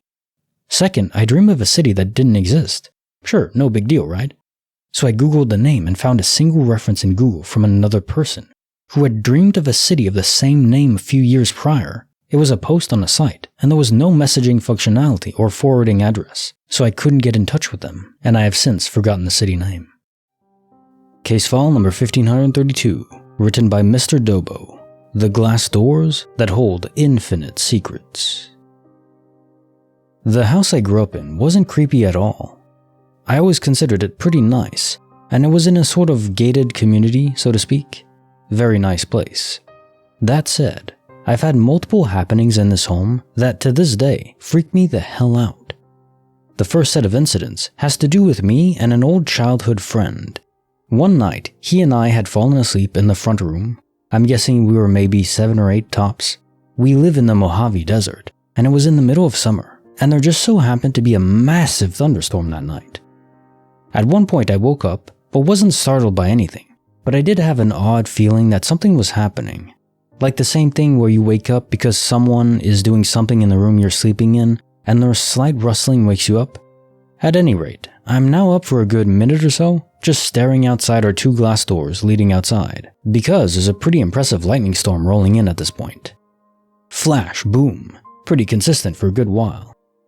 Then, after some break and a bit of silence and darkness, there comes a relatively subtle bit of lightning, but more than enough to outline and briefly show the details of a man directly outside our glass doors, holding a knife in his right hand which looked to be mid-swing coming at the door. My friend, who had no idea I'd been awake, freaks the frick out and starts screaming before my reactions kick in. Long story short, we both made quite a scene of it, and stayed up with my mom, who woke up from the yelling. Fast forward 5 to 6 years. We had just finished a day in middle school and decided to watch TV or play games at my place. It's probably 3:30 or so, and we're just watching something, when I hear the very distinct sound of the door leading to the garage open. The way the couch was positioned, I can generally lean back and glance down the hall to my left to see who it is that's coming home. Just for reference, 15 feet to my 2 o'clock from where I was sitting were the glass doors this friend and I had experienced our mid-lightning sighting as children. As I look, I see no one. I call out, "John? Mom? Dad?" Nothing, no response. I glance over to my bud as if to acknowledge, weird. I get up and look in the garage. The actual garage car door was closed, and I would have heard it opening anyways. No one was in there. I close the garage door leading to the house and sit back down to watch TV. About 5 minutes pass, and the exact same thing happens again. This time, I glance at my bud for a moment with an eyebrow raised and lean back again, after not hearing anyone come in for 5 seconds or so after the door had opened. I called for my family once again to see who it was, but there was no response. At this point, my bud and I were a tad freaked out, so we both got up to check out the garage. 2 sets of eyes found nothing in there. Eventually, we cracked it to find a pressure difference that was opening the door, which I wasn't buying because that garage door had never in 15 years done anything like that. This time, when I closed the door, I gave it a little slam and shimmied it back and forth a bit to confirm that this thing was shut firmly. It didn't budge. As we walked away and sat down once again to watch TV, the nail in the coffin for this event happened. We heard the attempt of someone to open the garage door. This was enough to immediately snap us into threat level midnight mode. We scrambled for something to defend ourselves with, since we were damn sure we were about to get eaten by some sort of hybrid ghost zombie or something. We both grabbed knives from the kitchen and ran. Good idea, right? Frantically to my room, where we locked ourselves in to catch our breath and get our minds together. We basically confirmed with each other what had happened, and how, logistically, no one or thing could have been doing this without us seeing it. We searched the garage twice, and Usain Bolt himself couldn't have messed with the door from the inside, and gotten out of view by the time it took me to lean my head back and see down the hallway. There was something going on, and we couldn't figure out what. We decided to search the house top to bottom together with weapons in hand. As we did, we confirmed that every window was closed, and made sure that every door was dead-bolted closed. We finished at the infamous glass doors. At this point, we were still shaken and not satisfied at all that we didn't have a good answer as to what was going on, so we decided to check the garage one last time. On the way to the garage, you have to pass by my parents' old room, which is on your right. In the room, there are also doors leading to the backyard, which I personally deadbolted in our spree moments before. However, now to our amazement, the door was not only not deadbolted, but was slightly ajar. That was it, we panicked. We sprinted into the garage, out the garage door leading to the backyard, and towards the fence which led to the park in this gated community. Midway there, I biff and fall, dropping my knife, thankfully not landing on it. I swivel around to pick it back up and look up. My parents' room had a shower that had windows on the walls, which both faced out towards the backyard. They frequently hung damp clothes on the shower curtain rod to dry, and I noticed that the clothes were swinging violently, as if someone had just sprung out of the shower into their room. At this point, I'm now completely bat-crap insane, freaked the frick out. We run out of the gate and wait in the park, till we see one of my parents driving around the road to head home. We saw my dad and told him the situation, so he headed home to check it out. He found no one, but we later did take note that a handful of the clothes that were hung up in the bathroom were knocked on the floor. Never found out what the hell that was about, but that was my glitch in the Matrix story. Or a story about a psychopath that wants to murder. Not sure which one. Case file number 1533, written by Fiesta Raquel, the college student turned multiverse explorer. I'd walked home from a bar that was 5 doors away because I'd broken a heel on the shoes I was wearing.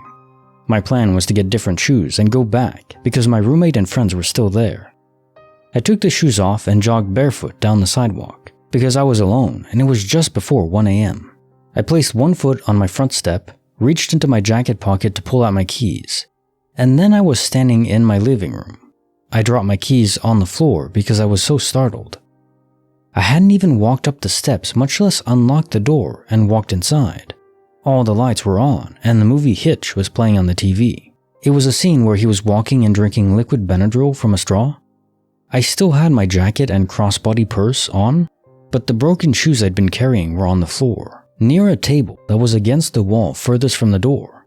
I was so confused it made me want to cry, which became even more overwhelming when I looked down and saw that I was wearing a pair of untied tennis shoes I'd never seen before. I pulled my cell phone out of my purse just as I got a call, and the ringtone was Rehab by Amy Winehouse, but had always just been a default tone and was almost always on silent. Before I could answer it, my roommate came in through the front door with 2 of our friends, asking me where I'd been and why I hadn't answered my phone. I couldn't even answer her. I was so freaked out. I just looked down at my phone and saw the notification that I had 9 missed calls and that it was 2:17 a.m.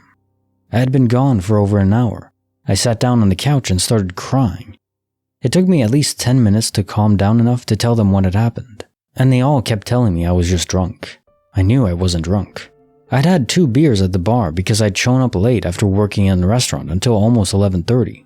I never set the drinks down, so their other explanation that I may have been drugged wasn't possible. They told me I must have just forgotten I'd bought the shoes I was wearing, which seemed more ridiculous than having never seen them before. I've talked about that night in therapy, and I've tried to convince myself that it was all in my head, but I can't. There are things that I remember incorrectly from before that night. Memories I'm told didn't happen the way they exist in my mind, or at all. People I think look different. Physical things that aren't right, like the knob on my dad's back door being on the opposite side. I rarely tell people about my experience, but recently, I told a friend who has his PhD in theoretical physics and has known me since childhood. At no point did he offer an explanation or validation, but he did entertain my questions about ideas regarding the existence of other dimensions or timelines. He talked a lot about what we don't and can't know, as well as the existence of things that just can't be explained. Admittedly, he's way too smart, and a lot of what he said made absolutely no sense to me. Years and years later, I still feel almost haunted by that night. Case file number 1534, written by Asian for a Day. Past Lives and Present Fears. The first part of this story is retold by my sister and mom. I once awoke during the night, screaming incomprehensibly when I was 3 years old. My mom and sister were sleeping soundly at the time, and my dad was out of town on a business trip. Upon hearing me, they rushed into my bedroom, worried about what was going on. From their description, the sight in my room was unsettling, to say the least. I was sitting upright in my bed, hands shielding my head and face as if people were beating me, back pressed against the wall, and previously mentioned, screaming. There was something very notable about what I was screaming though. It wasn't English. It was an Oriental tongue, as they later put it, and very convincing at that. They proceeded to attempt and wake me up and detrance me, although, no matter how hard they tried, nothing worked. In time, I calmed down.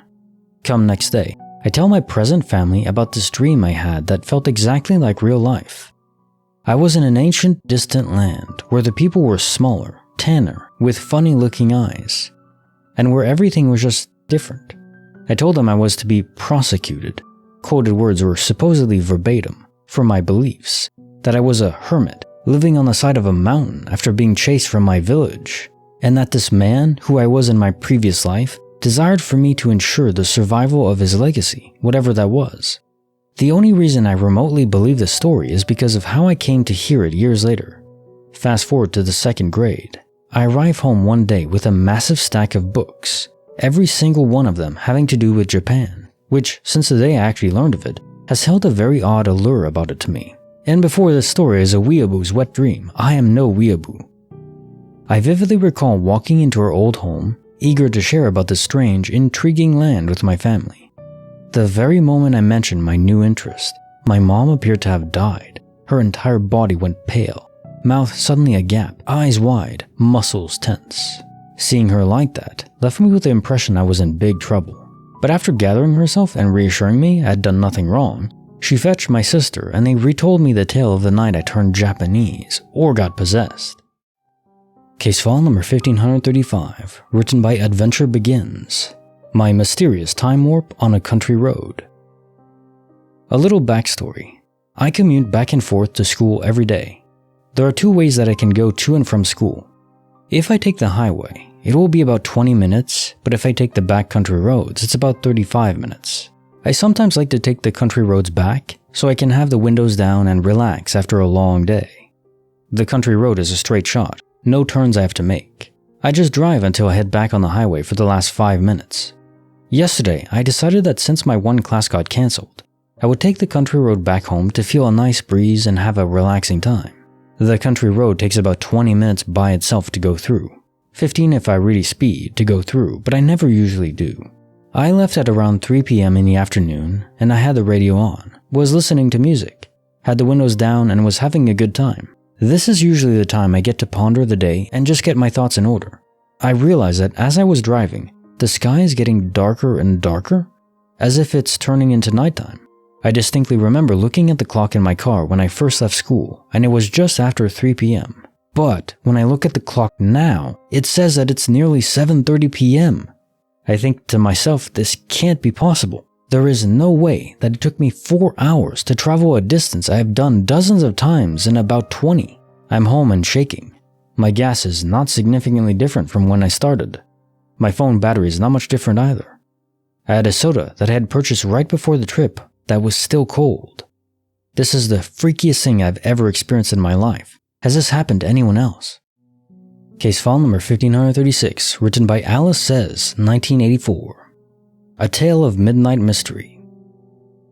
My husband and I, with our 1-year-old daughter and our 2 cats, lived with my parents for about a year while we house hunted. Their house was a 2-story colonial with 3 bedrooms on the upper level, one of which had been converted to an office for my father-in-law. As you walked up the stairs, my in-law's bedroom was to the left, bathroom straight ahead. And if you turned to the right, the office was ahead of you, and you had to curve around the railing to the right to get to the bedroom we slept in. My mother-in-law had stories of unexplained occurrences, such as a dryer turning on by itself, swearing someone was home when she was alone, etc. I had not experienced anything unusual, except that our bedroom was always freezing cold, no matter what the house or outdoor temperature was. One night I woke up. I think it was around 2 a.m., pitch black, and I thought I heard something. I assumed it was a cat. They were typically closed into the finished basement at night, so they wouldn't wreak havoc on the house. I got out of bed to go put the cat away. I stepped into the hallway and flicked the light switch so I wouldn't kill myself on the stairs. No light came on. I flicked it again, nothing. I carefully walked forward, still really groggy from sleep. As I approached my father-in-law's office, I saw the light was on and the door almost all the way closed. I heard nothing and thought it was a bit weird. I went down the stairs and stood in the dark living room, listening. Silence. I didn't bother going to the basement because the door was closed, so the cats could not have been out. Plus, they would have come to me when I came down the stairs. I stood there for maybe a minute or less, and it was absolutely silent, so I went back upstairs. The office door was now wide open, with the light off, and my in-law's bedroom was closed. My father-in-law is a very large, not quiet man. If he had come out of the office and walked to his bedroom and shut the door, I would have heard it. I was confused but went into my room, trying the hall light once more just because. Nothing. And went back to sleep. Next morning I went downstairs and my father-in-law was watching TV. I said I noticed he was in the office in the middle of the night and asked if he had heard the noise that woke me up. He looked at me confused and was like, "I wasn't in the office?" Then my mother-in-law walked in and I said, "By the way, the stairway bulb is out." She flicked the downstairs switch for the light and it came on like normal. She looked at me like I was crazy. I went to the upstairs switch and flipped it and the light went off and on just like it should. We moved out a few months later and nothing like this happened again. My daughter is now 13 and I still think about this a lot. I haven't told many people because I feel silly talking about it. One thing that really gives me pause about the entire experience is that the whole time I felt like I wasn't fully awake. But I've never in my life had a similar experience, so I don't know what to make of the feeling. Case file number 1537, written by Albi is Komel. The train trip that warped my mind. Well, one thing comes to mind that still creeps me out. My parents divorced when I was 4, so I lived with my mom and went to visit my dad on school vacations. Since he moved to a different city, we usually took the train. Anyway, it was Friday, and the next day I was supposed to go to my father's, so I went to sleep earlier. And I had the strangest dream ever. In the dream, it was Saturday, and I had just met my dad in the train station, and we went to board the wagon. The wagon was crowded as hell, but my dad managed to get me into a full compartment. There was a mother with her kid, 3 old ladies, a theology student, and a priest came in right when I got in. I dreamed all the conversation between them, some heated argument since they were 2 different religions. I woke up the next day, didn't remember anything, and as soon as I got in the train station I saw my dad. I remembered what I dreamed and started telling him the story. I'll never forget his face when he came to see if I was alright in the compartment and saw everyone exactly as I described them. I just stood there mesmerized, reciting every phrase they were going to say before they did it. I was stunned and didn't know what the hell I should do. Case file number 1538, written by Throwaway 73737737. The ER illusion, when reality plays tricks on my family. I had to be put on a Holter monitor, monitors heart rhythm, for a period of time, and I went to the hospital to return it. So I walk in and walk towards the X-ray or lab area. To get there, you have to walk by the emergency room. Our emergency has a little window for admissions, and you can see the beds in the ER. I walk by and casually look in the window. I see my brother in a gown laying in a bed. I had to do a double take. He noticed me and sits up. He didn't say anything, just gestured towards me and mouthed, "What's up? What are you doing here?" I mouthed back, "What are you doing here?" I looked around for my mom. My brother still lives at home, so of course my mom would be there. I didn't see her. I showed my Holter monitor and mouthed, "I have to go return this." I went, returned the monitor, and then I texted my mom saying, "What's going on with my brother? Why is he in an emergency room bed?" She texted me back saying he's at home and he's perfectly fine. "Where did you get this information?" "I see him. I'm looking at him and he's looking at me." Mom shouted, "What?" She called me and said she'd check on my brother, and sure enough, he was at home. I know what it's like to see someone in public and think, that looks like my mom. Oh, but it's not. But I could have sworn this was my brother. Looked just like him right down to the mannerisms, the hair and the hat. I can't explain it. It was just bizarre. Bonus file, written by JD Blitz 9, Whispers of the Staircase. Years and years ago, when I was still a teenager living in a small home with my parents and younger brother, at around 2009-2010, it was the early morning. Having woken up about an hour earlier, my mother was telling me about how I was to take my younger brother to school later that day, as she couldn't make it. Dad had already gone to work. Standing in the living room on the creaky floor, I see my brother descend the stairs to my left. It's one of those staircases where you can see the full flight, with small wooden pillars lining the length of it. The gaps between those providing a clear view of those who go up or down them. So my brother descends the stairs, dull blue pajama bottoms that are slightly too big, pajama tops of the same matching color. I see his tuft of dark brown hair, and he excitedly skips his way down the stairs. I hear the loud creaks of each step going down the flight. I could swear I heard slight intakes of air and hushed giggling. Now my brother, back then, was an excitable sort. He would sprint from place to place, bouncing into things and people in his wake. Still true to an extent now. So he comes bouncing down the stairs and reaches the living room floor. The floorboards creak, and now he's out of my sight. My eyes still mostly engaged in speaking with Mom. He rushes from my left, around behind me. I feel the slight displacement of wind as he rushes past, quickly moving so as to not have him bump into me. I will step forward to do this. "Sorry, I look to my right, expecting him to be there. Nothing, not a soul. He was still upstairs, sleeping heavily. I turned to my mother, who had since turned away and walked into the kitchen. She saw my confusion. I spoke to her about it. She looked frightened. She has always been easy to fright.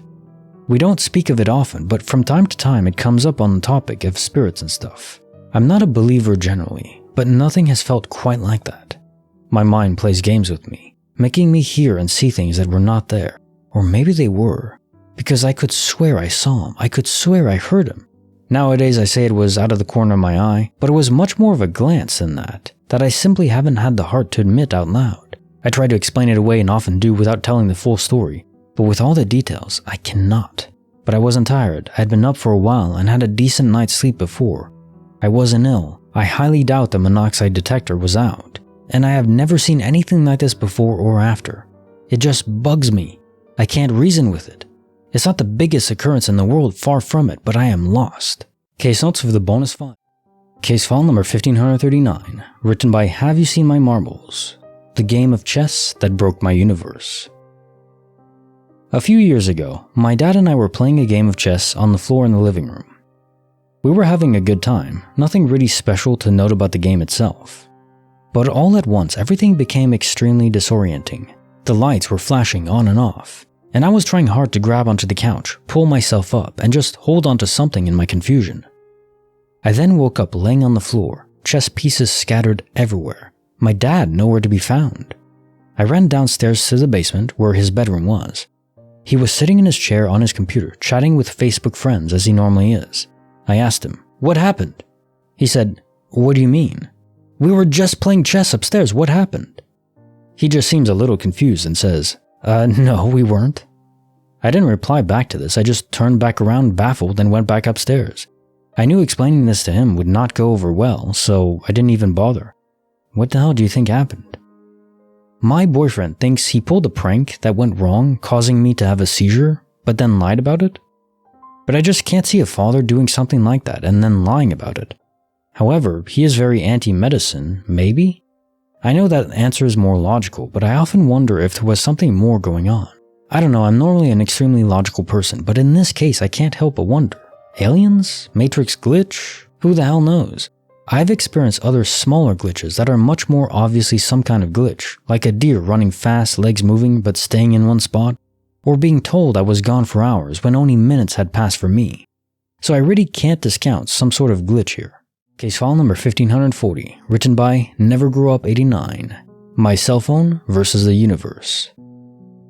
Yesterday evening, I was outside with my kids. We have a huge backyard. The swing set is located at the very back of our property. We have 2 doors that lead to the outside, one on the back deck, one in the front. To go outside, I usually go out from the front. It's actually quicker, the way our yard is set up. I took that same route yesterday, nowhere near my back deck. The reason I know I took that route is because I stopped to have a chat with my brother, who lives on our property in a mini home. To stop there, you can only take the front door out, or it would be out of the way. Anyways, I had my headphones on, Bluetooth connected to my phone in my pocket, to listen to music while the kids play. My toddler suddenly wants to see my brother and his kitten, so we head back over there. As I'm standing there, letting my toddler visit, I realize my phone is just gone. Not in my pocket, not anywhere. I retrace my footsteps to no avail. Our grass had been dead for winter and mowed, so anything like a phone would be very easy to spot. Me and my kids were all looking everywhere we were and could have gone. It was finally found next to the pool, which is very close to our back deck. There is no possible way I would have taken my phone over there or even close. And I know I had my phone on me while watching the kids play because I was changing my music. I even asked my kids, did I just dissociate and walk over there and not remember? The oldest told me no, and that I had been with them the whole time. So between me sitting in the very back of the backyard, very far away from the pool and deck area, to my brother's house, it disappeared and traveled a good 30 yards away from me. I can't find an explanation. I've been going crazy over it. Maybe I am crazy. When I was younger, I had horrific nightmares. I would run around the house screaming or simply pacing in my sleep. I had very little memory of the dreams. My mom used to go to psychics every now and then at the insistence of my aunt. While my mom was with the psychic told her I was having nightmares and basically I was fighting demons in my sleep. She advised my mom to burn sage in the 4 corners of my room and put salt across the windows and doors of the house, and that the nightmares would stop in 3 months if she did this. My mom didn't tell us about this or follow the advice for a few months.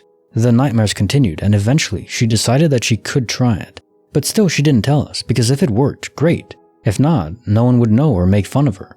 She later told me that one of the main reasons she tried it is because during a nightmare, I ran into my sister's room, which was my parents' room until a few days before, and frantically asked, "Where's the sage?" My mom tried the burning sage and salt across the windows, and in 3 months the nightmares stopped. They haven't started again in my house, but I have gotten them when spending nights in other places, hotels, friends' houses, etc. Normally I would say of course they stopped. You were told they'd stop at 3 months. I would say that except for the fact that no one besides my mom knew she did it 7 or so years ago, and she only told me this story recently. Either way, I'm thankful they stopped. Case file number 1541, written by Soonerth, time traveling into a 1950s town. Drove through a town stuck in the past. Okay, so this happened in April of this year. My mom and I were on a road trip in another state, driving on a state highway north of the major interstate, probably 60 or so miles. We wanted a better experience than typical highway driving, so it was a great scenic route. We were driving through vast swaths of farmland and small agricultural communities, spread out every 45 to 60 minutes of driving. So we're out there, if you will, hours away from the nearest big city. It was absolutely beautiful, by the way. I was a passenger just enjoying the scenery. About 3/4 of the way out to our destination, the speed dropped to 25, and the road took a hard blind left turn into a very small town. Unlike other agricultural towns where you see them on the approach, slow down, and drive through them, this one came up abruptly, and it kind of felt like the highway just dumped us into this town. It was very, very tiny, maybe 3 blocks total, and we were out. But what we saw was crazy. 50s themed diner, old gas station with the traditional pumps, a Wild West themed general store, and the craziest part, there were a handful of classic cars from the 40s and 50s that all appeared to be in great condition. It looked like they were just parked. There weren't any car shows or people walking around viewing them. My mom wanted to stop and get some coffee, but something in my gut was off, and I said, "Hell no, this place is freaky." She then made a comment that it felt like the place was right out of the 50s, and they've kept the theme going. To me, it was giving major sundown town vibes or something. I couldn't place a finger on it. Something was weird. It took all of 25 seconds to drive through and get back to a faster speed limit, and we were off. We wrapped the vacation up a few days later, and that was that. I've recalled that experience quite a few times these past few months, and finally, last night, I wanted to look into the place. I traced a route on Google Maps, and after searching for quite a bit, eventually found it and checked it out on Street View. Much to my surprise, the Street View looked nothing like my memory. The general store was different, the diner was different, and the damn gas station with the cool retro pumps? Gone. In its place stood an RV storage with a few tiny campers. The image date was from after our trip. Perfect. They changed it. No issue. I clicked on the picture from 2022, before our trip. Much to my utter horror, the only thing different in the older image were the campers. I asked my mom about it today, and she explained the town exactly as I remember it, then brought up how I made a comment about feeling uneasy and how she wished we stopped anyways. Well, I showed her the Street View images, and she got freaked out too. And yes, the town on Google Maps is the same one we drove through. There aren't any other places on that road that cut hard left. I'm 100% certain, and my mom was able to zoom in and eventually find it herself. Yes, I literally asked her to do that for my own sanity, because this is freaky. Case file number 1542, written by Empress Cheryl, The Lost Silver Necklace. When I was 6, my mom bought me this silver necklace. It was a really thin chain with a tiny silver dove pendant. I love that necklace. When I was in 8th grade, my older sister asked to borrow the necklace for her senior portraits. I told her no, because she was notorious for losing jewelry and in general being stupid with borrowed stuff. Well, she stole the necklace out of my room and wore it to her portrait session. After her session was over, her boyfriend picked her up and they went to the beach, then out to eat, then to a friend's house. Then they made love at his house since his parents weren't home. During all this, she lost my necklace. I was so pissed, and I made her and her boyfriend retrace all their steps to try and find it. They couldn't find it. I was devastated. Fast forward, I was 21 and living in my first apartment. I had been living there since I was 18 with my best friend. I came home from one of my jobs and decided to clean. I scrubbed, dusted, did laundry, and finally decided to vacuum. As I was vacuuming the living room, The vacuum sucked up something from the carpet that didn't sound right. I turned off the vacuum and flipped it over to get whatever it was out of the brush. I took off the brush guard and saw a thin chain wound around the brush. I carefully unwound it, and it was my missing necklace. I have no idea how this happened. I still have the dove. The chain was broken beyond repair. For the skeptics out there, my sister had never been in my apartment. The vacuum I bought was brand new 2 years prior. None of the furniture I own was from my family home. There's absolutely no way it could have rationally been explained, and believe me, I looked for ways to explain it, including asking my friend if my sister had given her the necklace to plant. Of course, my sister hadn't, since she and my friend never hung out together. Everyone in my family was pretty tripped out by this, especially my sister. She told me that she was pretty certain that she had lost my necklace at the beach because they had been roughhousing in the water at the time. She had never told me about that before because she knew how pissed off I would be by her disregard for my property. Case file number 1543, written by Glitter Fresh Gore. The remarkable power of the pink handkerchief. I am 41 female. I have a daughter that is 23 female. We don't live together. She's all grown up, but we try to get together every couple of weeks and spend time together. Tonight we went shoe shopping and decided to stop next door to the shoe place at Ruby Tuesdays for dinner. We were hungry. We didn't really want Ruby Tuesday, but it was close to where we were shopping, and we were so hungry we just agreed we'd go there and get a quick bite. We get our table. We are seated by a woman wearing a pink handkerchief in her hair. She takes our drink orders and brings our drinks. A few minutes later, she takes our food orders. Time starts going by. The place has hardly anyone there, and my kid and I are just catching up. I notice a table next to me, 3 women, who appear to be maybe 3 generations of women, grandma, mom, adult daughter. While waiting for our meal, I notice their plates are empty, like totally empty, but they keep taking bites. There's no conversation. The youngest of the group is sitting very upright and smiling and nodding. The middle-aged one of the group says, "We should just get this wrapped up and go." But there's nothing on our plates. I sort of gesture to my kid like, "Are you seeing this?" Beck is playing for music over the speakers, and I make a comment. Beck is sort of a weird choice for Ruby Tuesday. I quietly sing along. Dave Matthews' band plays nice. Crash Into Me. My kid says, "You know all these songs." I reply, "I'm a 90s kid." We laugh. An hour later, we still have no food. I'm wondering, do I want to be a Karen and ask when our food will come out? I politely flag a server and say, "Hey, I have to work tomorrow. Can we just pay for the drinks we had? 2 Dr. Peppers. And can you cancel my order? It's been an hour and we have to get going." She says yes, the woman in the pink handkerchief. She walks past me, and I swear to God, I really do. She walks past me 5 seconds later, stops, says, "Your order should be out soon." I glance at my kid with that knowing look. My kid says quietly, "I'm starting to feel really anxious. Can we leave?" I nod, relieved it wasn't just me feeling weird. Dave Matthews' Crash Into Me plays again. We are uncomfortable. The pink handkerchief server comes back around and says, "The kitchen is backed up. Please don't leave." I insist that we have to go. I pay tip and we leave. The whole vibe changed when we stepped outside. We spent the whole car ride asking, "Did you see that? What the hell just happened?" Everything felt bad. I'm not even hungry anymore considering I didn't even eat. Everything was really weird. My kid noticed it too. Case file number 1544, written by In the Hideout. Another vanishing phone. One day, last winter, I walked over to my parents' house.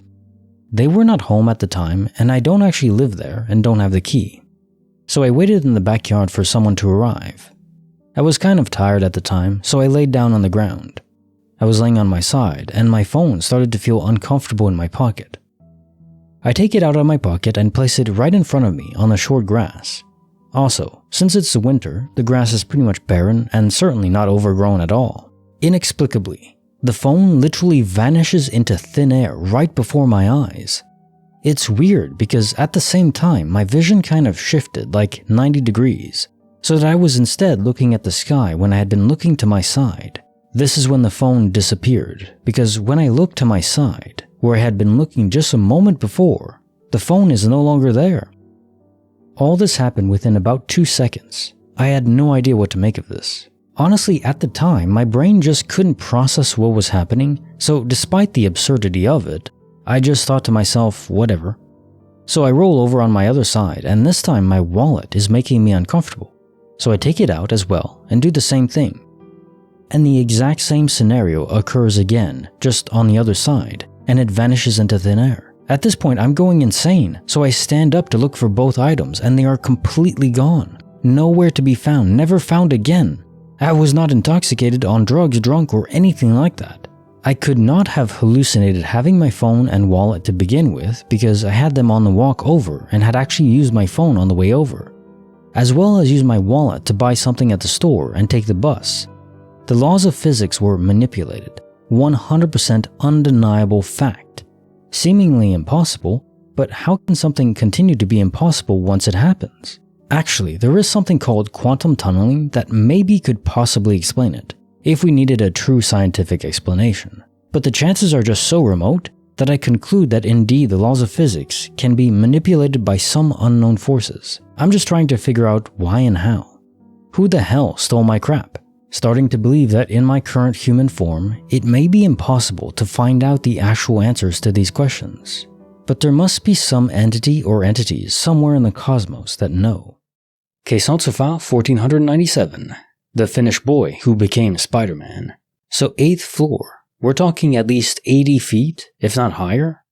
There's absolutely no way a kid or an adult or any human being could fall that far and land on normal ground and not be dead. At least broken bones, broken legs. No, there's no way. If you actually did jump from that height, in some way your body was able to absorb that energy and dissipate it out. Now it is true that kids in general have a certain resilience, but not to this extent. Kids are not Spider-Man to that extent. Now, when I was a kid, I would climb trees all the time and fall out of them all the time. It's just a normal occurrence back then, in the 90s. I guess kids don't really do that anymore. Something is lost in that, I would say.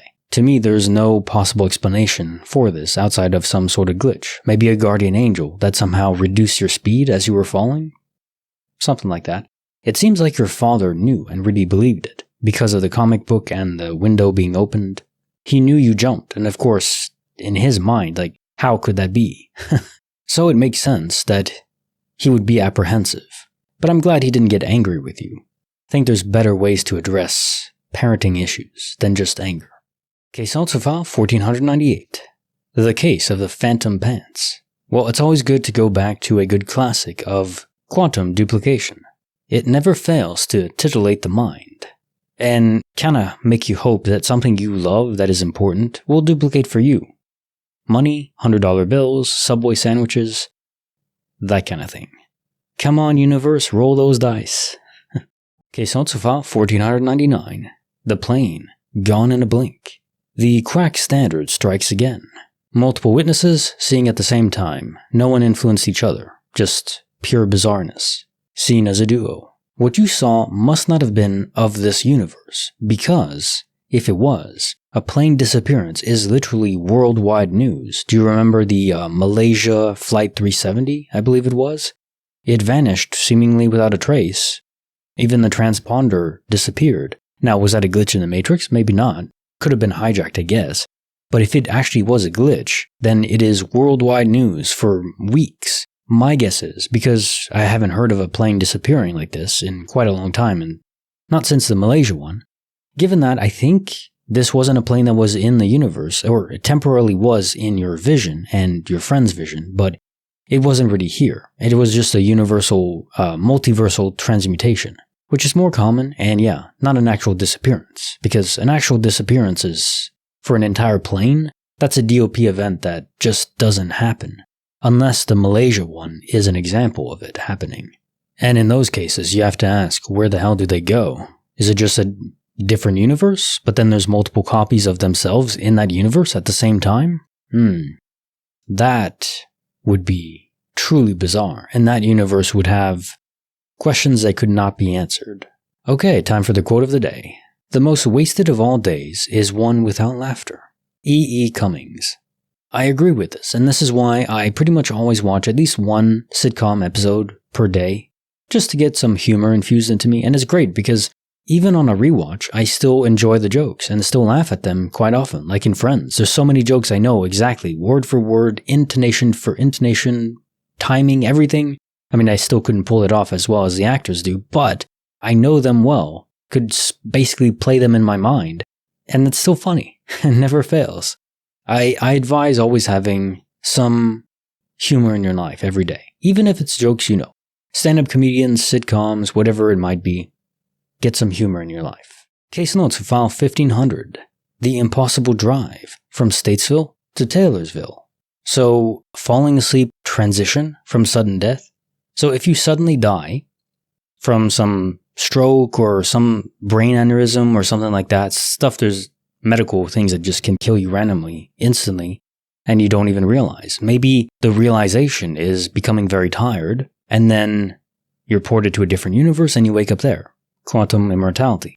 That said, it is weird that there'd be a significant difference in the other universe where you're listening to the same thing, but there's a delay where it happened, 12 miles, 10 minutes later. That would be a difference that throws a wrench in the theory of quantum immortality. Could there be some sort of technology that made you sleepy? But in that case, it also paused time itself. Actually, I don't really know how to fit in the fact that on Sirius, the radio was playing the same thing when you woke up. There was no gap. And the GPS also lost track of the satellites in the sky. So it really was like you were out of phase for a period of time, then were moved forward in space but not in time. So somehow you basically exited the universe and reappeared later on, maybe 10 minutes later in a perspective sense, and the amount of time it would have taken to travel that distance. But the other possibility is a space-time portal. Those are very frequent when driving, but that doesn't explain feeling sleepy. Maybe for some people, going through a portal has an effect on their soul and their body. They will actually feel a sensation of being sleepy. That's not commonly reported, but I guess it could happen. There's things that affect people differently. Allergies. Maybe you're allergic to space-time portals. That's funny. Case notes file 1501. My 1972 Yosemite UFO sighting. So indeed, military stealth tech is not cloaked. Not in the sci-fi sense. It can be good at reflecting away or absorbing radar. So tracking it from the ground station, that's difficult. But if you could physically spot it, then you could still see it. It's not like James Bond tech where there's cameras on each side that reflect from the other side, so it looks kind of translucent. No. There is naked eye visibility. So given that a translucent UFO, triangle shape, well, triangle-shaped UFOs are common. And if they have this kind of technology, I can't ever say that it's not the military, though. Even way back then, the military is so far ahead of us in terms of experimental technology. It's just impossible to say. Could be aliens, it could be the military. Although given it was so long ago, I do lean more towards it being alien. Just because even back then, that kind of technology, maybe we didn't have it back then. I think today we probably do have some sort of naked eye invisibility. Cameras from the back and each side. If you have a computer fast enough to process the perspective angle from one person, that could work. But not from multiple. So it's also like in Mission Impossible, where to generate a field that looks realistic, you have to have the perspective of one person. If you have multiple perspectives, then it just can't compute. It can't display it for everyone. Unless they can infuse the information directly into their brain in a different sense for every brain, but I don't think that's possible. You need aliens with those Wi-Fi mental connections for that. Case notes file 1502. The night I cheated death on a skateboard. So yeah, quantum immortality is the most fitting for this story. It's just weird that there was no reaction from the car afterwards, because you were still in the same spot, and the car just passed beyond you. Often in these cases, the other universe you somehow narrowly avoided the collision, but the thing that almost killed you, like in a car, the person driving would still have noticed. Now maybe the person driving was on their phone or something, and that's why they didn't notice you in either universe. That's probably the most Occam razor explanation. Yeah. Simple quantum immortality and distracted driver. Case notes for file 1503. The mirror mystery. You saw your boyfriend's spirit peeking into a locked bathroom. There's no way he could have entered unless he has a key, but you would have heard it unlock and then relock as your boyfriend left and relocked it, because it was still locked when you went to check. The thing that's weird about that is your boyfriend's spirit peeked in, but doing so you saw the door open as well. I guess it couldn't be your boyfriend's spirit. It has to be multiverse peering. You saw into a different universe, the you in that universe. It's sort of like observing a game, a player in a video game. You're just watching them and they're living their life, and it's so similar to yours you don't realize you're in a different body in a different universe. I don't know if those events should excite us or terrify us. Mainly because of how seamless they are. The universes that are around us, they're right on top of us pretty much. At least the one right next door to us is. They're right there. We just can't cross over unless the universe decides we should. What causes that decision? And now time for the poem of the day. In a kitchen warm and cozy, oh my, lies a pie, a sweet and savory delight. Oh why, its crust so golden, its filling divine. A slice of heaven in every single line. Apple, pumpkin, cherry red, blueberry, pecan, all in a spread, with a dollop of cream and a scoop of ice. Each bite a journey to paradise. From grandma's oven, the aroma so sweet draws us close with eager feet. A dessert so timeless, a treat for the eye. Pie, oh pie, let us never say goodbye. So this is more of a humorous poem, although it speaks to me a lot because food is divine indeed, and oh pie, let us never say goodbye. You know, I haven't had pie in quite a bit actually, not since Christmas, which is quite a bit for me. People like cake too, but pie, there's something, the buttery, golden, crispy crust and the filling combined, the textural dichotomy is brilliant. Blueberry pie all day. Strawberry is a good contender too though. Apple might be classic, but nah. It has to be blueberry. Question to file 1504. The teacher that surpassed time. So this has to be a sort of time warp, multiverse transition period where somehow your husband interacted with a version of the future and then ported back into real time. And didn't seem to notice any other differences, so it must have been a very short scene, I guess you could say. Because it wasn't just information downloaded into his brain, which I think that kind of information is all out there, and some minds can receive it better or decode it better. But in this case, it was an actual vivid scene, a memory of it happening, of being told it, not just information or knowledge being there, where it shouldn't be. This definitely has to relate to the multiverse and being shown future information in real time.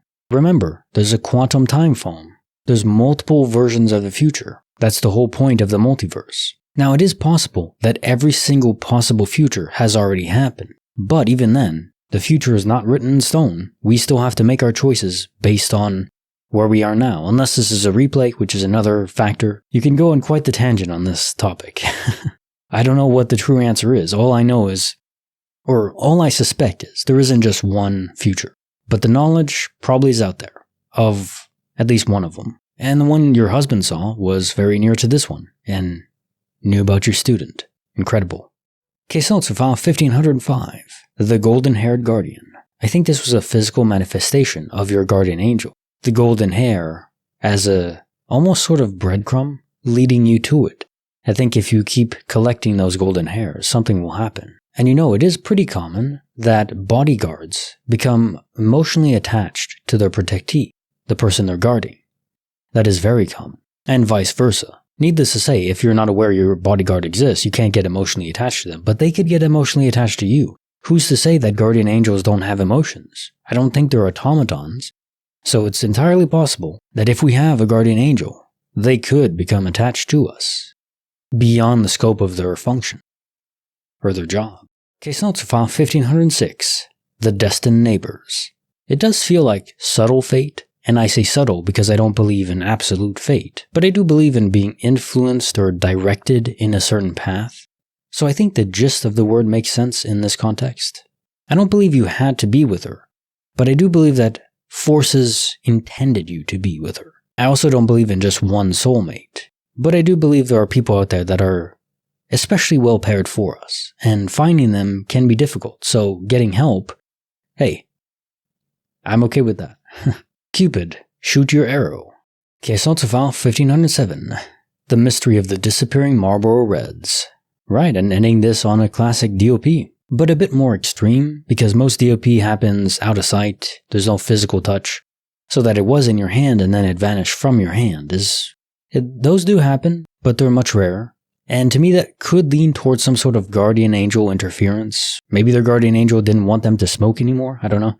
One thing I could say is that if all cigarettes just vanished from the earth, that would be a very interesting DOP event and probably for the betterment of humankind, won't you say?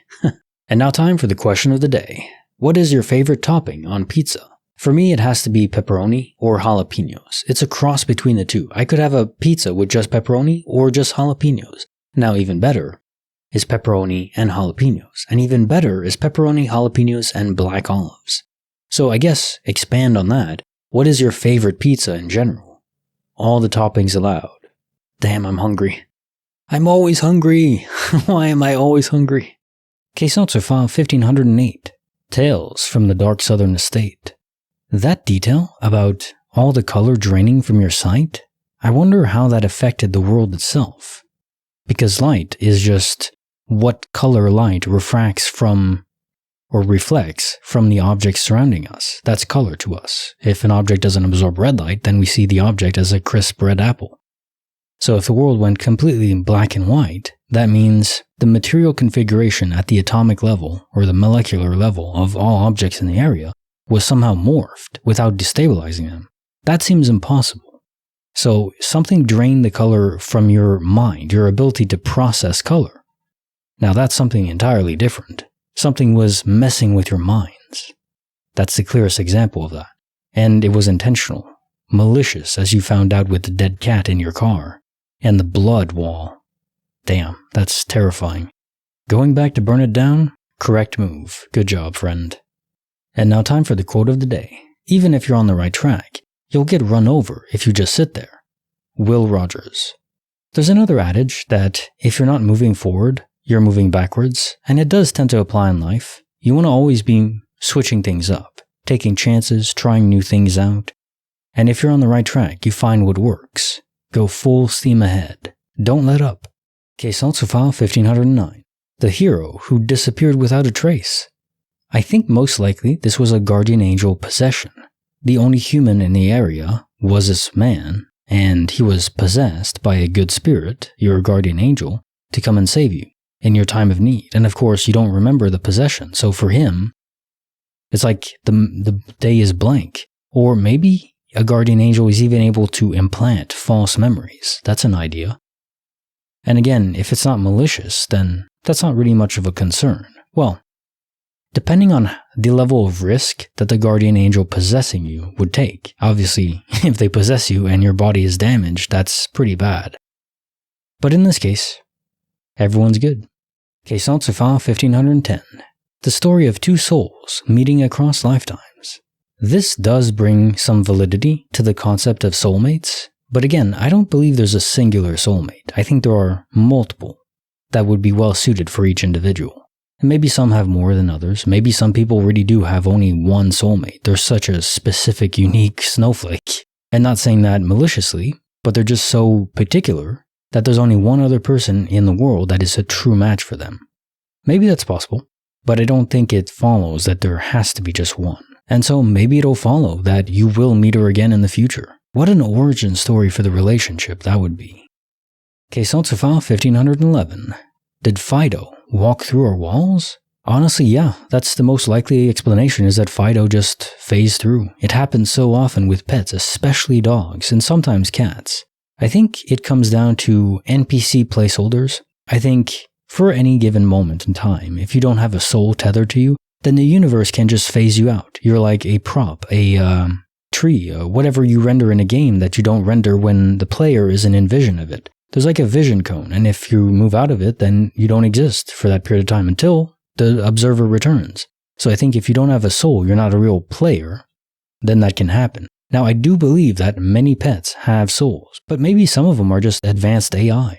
In a certain sense, you don't want to believe that. And maybe I'm completely wrong, but it's just where my mind is at right now. And now time for the quote of the day. Honest criticism is hard to take, particularly from a relative, a friend, an acquaintance, or a stranger. Franklin P. Jones. The hardest thing is to give advice to a friend, someone you care about, or family, because, well, it's easy to dismiss advice, but if you say it wrong, then they can feel attacked, and you don't want that. Now, if they openly ask for advice, sure.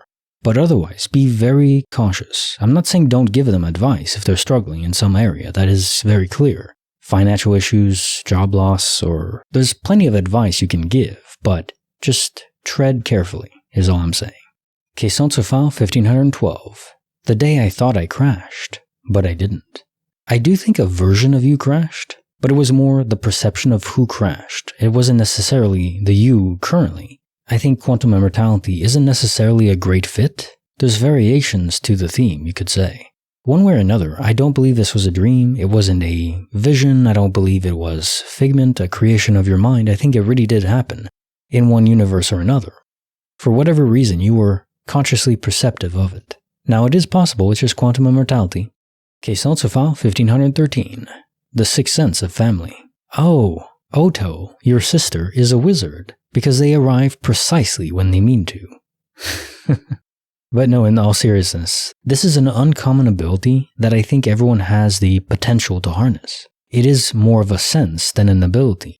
The more tethered you are to someone, the more souls you're linked, or like quantum entangled. The more you can perceive what's happening to them, even if your mind can't always decode it into the conscious, you still get a gut feeling.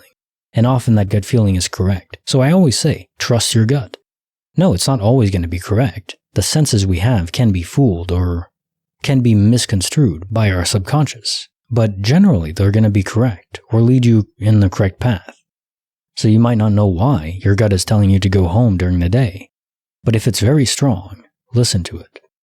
Question File 1514. My broken Lapis Lazuli defied logic. Yeah, so DOP is very common, but this is an extra wrinkle. Maybe a wrinkle in time? The question is this from a different universe in a past version of that same universe, or it could just be yours? The thing is, time travel is very finicky when you're within the same universe. So it might just be you stole it from a different universe, a snapshot of their past. And if we go with that logic, then DOP where an object disappears or returns, or maybe you just get a duplicate. But if it can be from past timelines, things that have already happened, well, you're robbing from the past. Who cares then? It already happened. So that's not a big deal. If you can borrow stuff from the past in different timelines, okay. I'm not robbing from myself in the now in those other universes. That'd be cool. And now time for the quote of the day. It is not giving children more that spoils them. It is giving them more to avoid confrontation. John Gray. This one makes me think a bit. I do believe that if you give your children too much without any effort on their part, then yeah, they can become spoiled. They can become entitled. They feel they deserve it because it's how they've always lived. So it's always a question, if you're a rich family, rich parents, how do you raise your kids well so they still develop character? Because you still want to care for them, you want to give them the best life you can, but if you spoil them, then yeah, they're gonna grow up spoiled most of the time. Maybe not always, there's some exceptions, I'm sure. So how do you do it then? There's different ideas, like pretending you're poor or middle class, and then on their 18th birthday, you just give them a lump sum after they've already gone through the trials and tribulations of childhood and teenage years as a normal version of it. That's one way to do it. But personally, I think just strong sense of chores, and they can't get anything they want at any time, but you do give them a decent amount, but they have to work for it.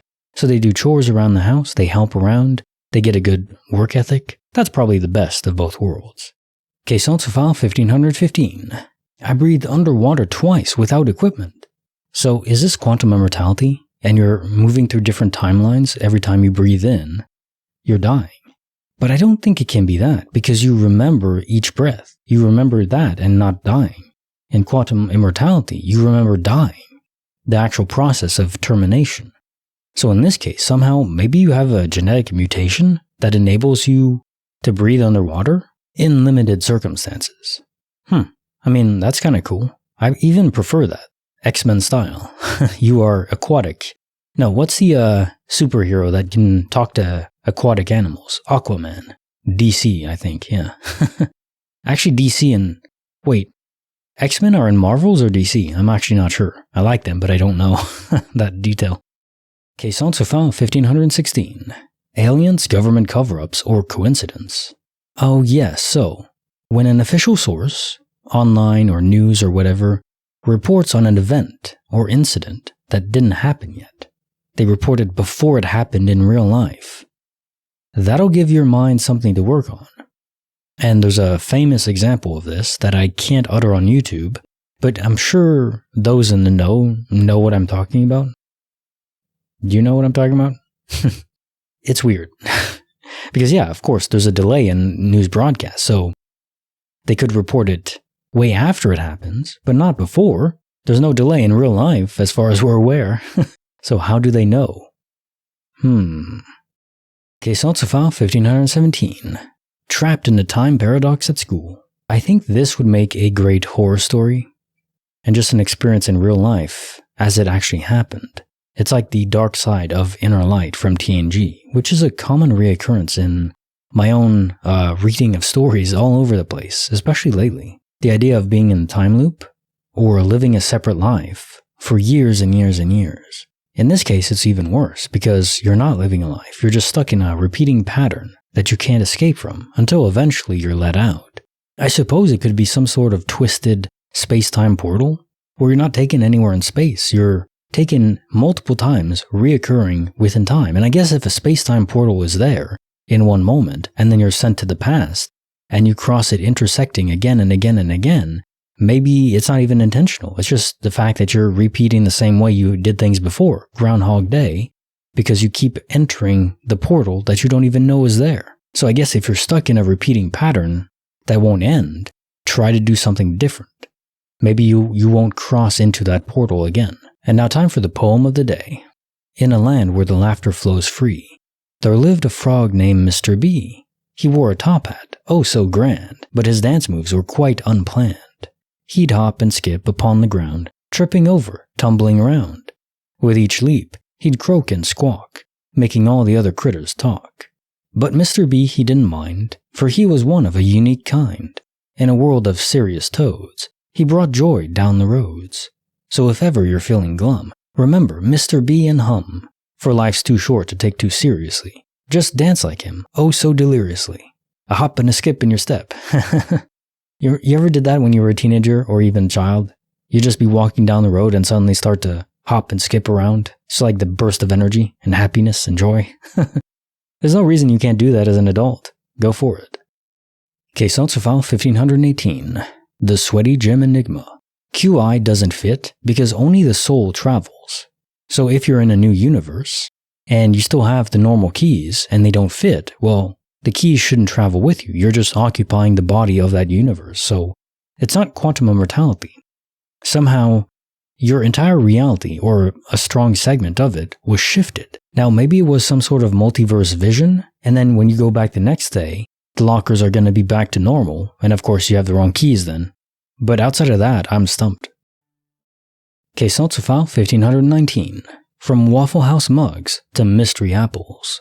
Yeah, I do confess that the spiritual Robin Hood is a funny idea. This Robin Hood dies, becomes the fighter for justice and equity, and goes around robbing from the rich or the government or, nefarious actors. Maybe not just any random rich person, but those that committed fraud or other various illicit, compromised activities to obtain their wealth. Sure, okay. Maybe if you redistribute just that wealth, I can get behind that. Now, if this wasn't a will that was external to you, like a guardian angel or a spirit as you suggest, then I would say it has to be somehow your own will manifested to pull objects from other universes over when you need them. Because this can't be a coincidence. You just don't have apples and then you do? No, there's no way that's random. Any object could be moved over, so why an apple? It has to be through your own will, connected to other universes. I'm not sure which one I like more, the idea that we can manifest our own objects from, theft from other universes, or some other entity watching out for us. Both are rather comforting, aren't they? Question to file 1520. Déjà vu or dimensional jump. Yeah, this is an interesting case of quantum immortality from the other perspective. So it didn't happen to you, it happened to this random person that started to talk to you.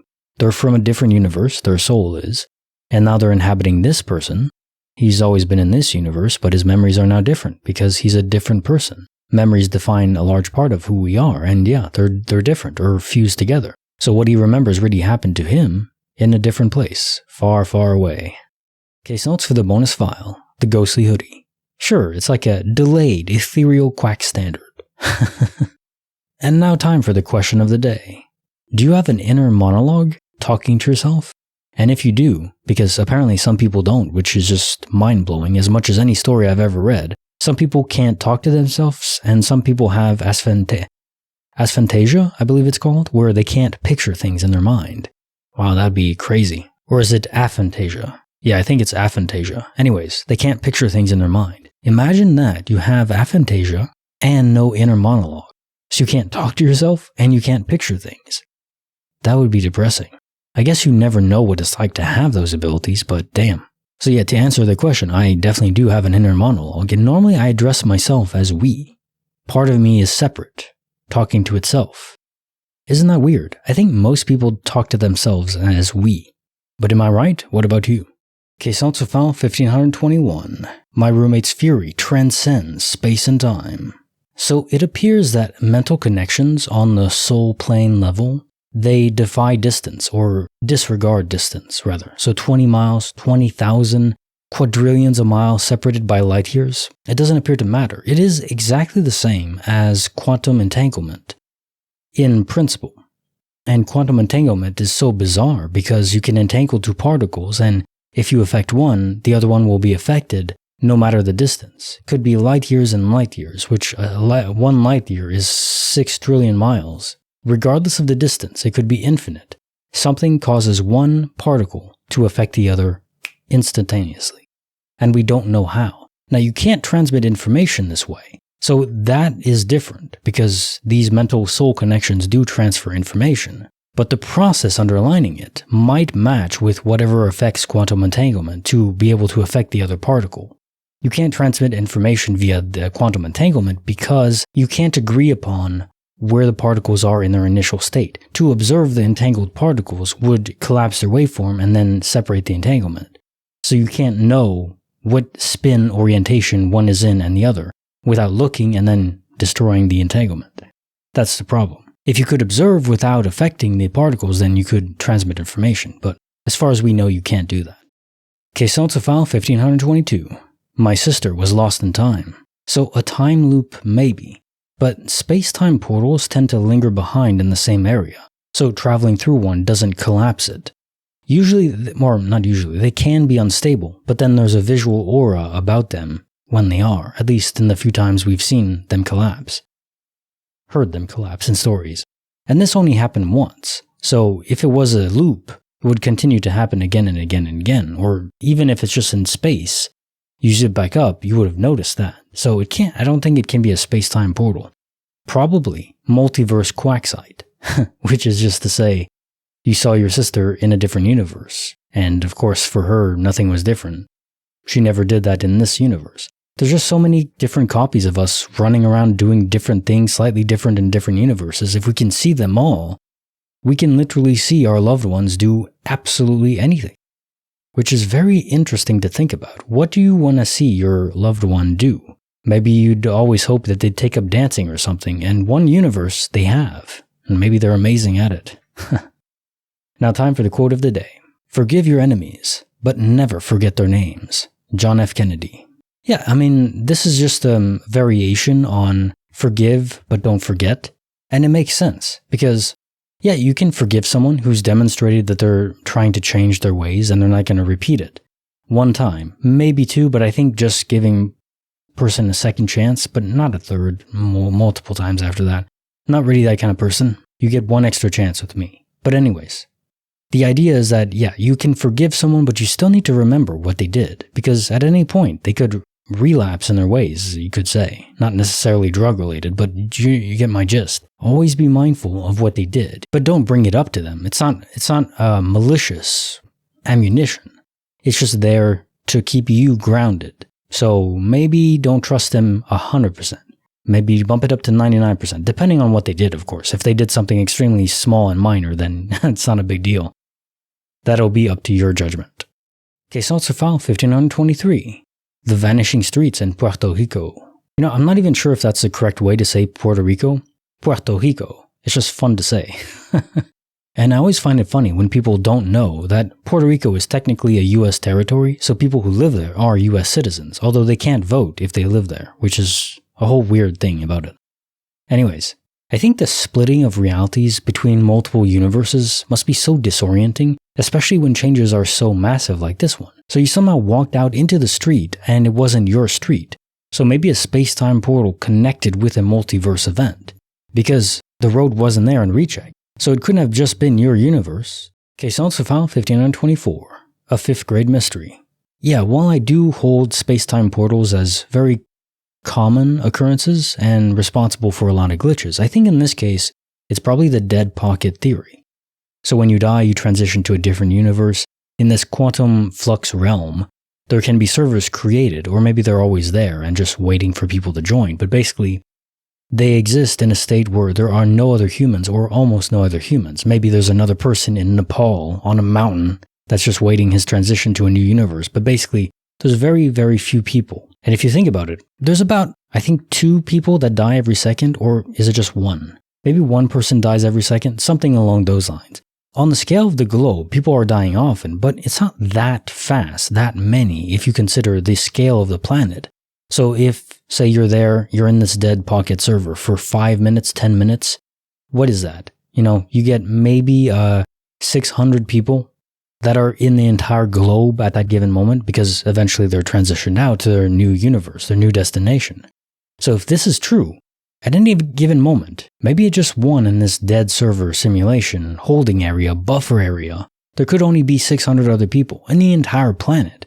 So the odds of ever running into someone else in that zone is virtually impossible, unless you all died together. There are things that can happen with schools. There could be gas leaks, explosions, things happen that are just so sad when it involves kids, especially. And of course, we are reading this from the perspective of this new universe. So we wouldn't see it in the news or anything, that something happened to a bunch of kids.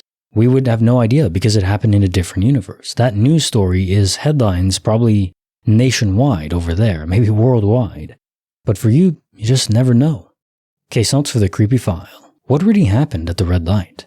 So your boyfriend initially remembered. Why did he forget? Did you somehow transition universes again after that?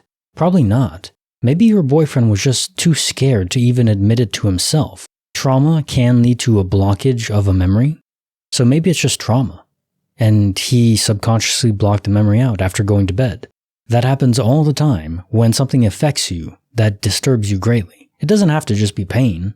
People think of PTSD and that kind of trauma, or being assaulted or something. Yeah, those can definitely trigger a memory block. But it doesn't have to be that. It could just be something that affects you emotionally, even though nothing physically happened to you. So maybe that's the explanation for this one. Now, time for the quote of the day. Is there life before death? Graffito. Yeah, I've wondered this so often because think about it. Before you were born, you didn't exist, and now here you are.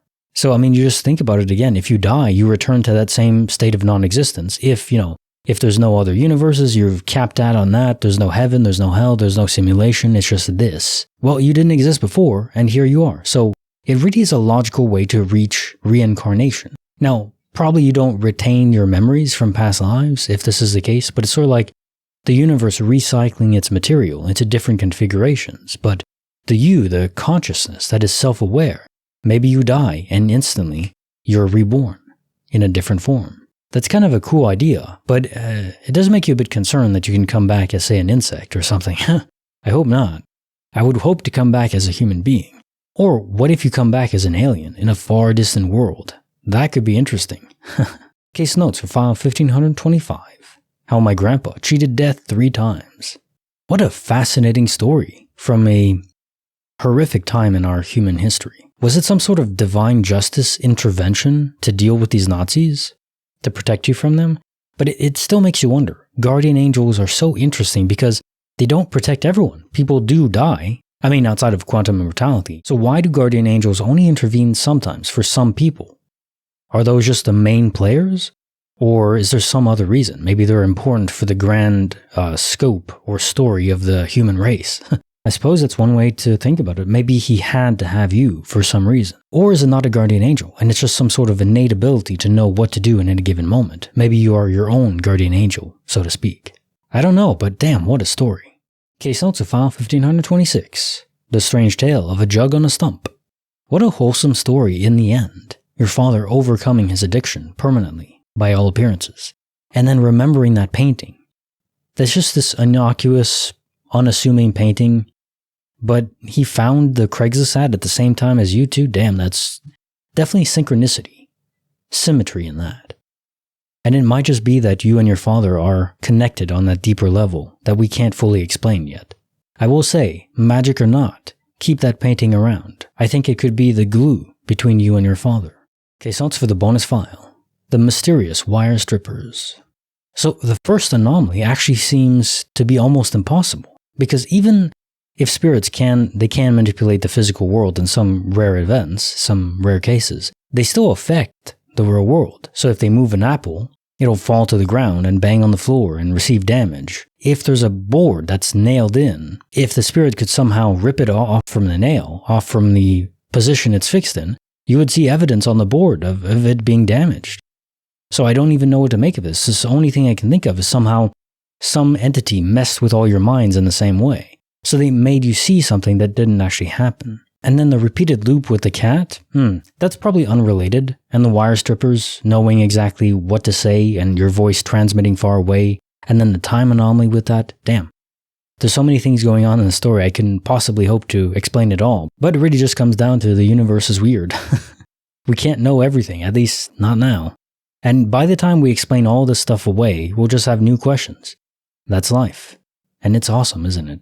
Now time for the quote of the day. Anarchism is founded on the observation that since few men are wise enough to rule themselves, even fewer are wise enough to rule others.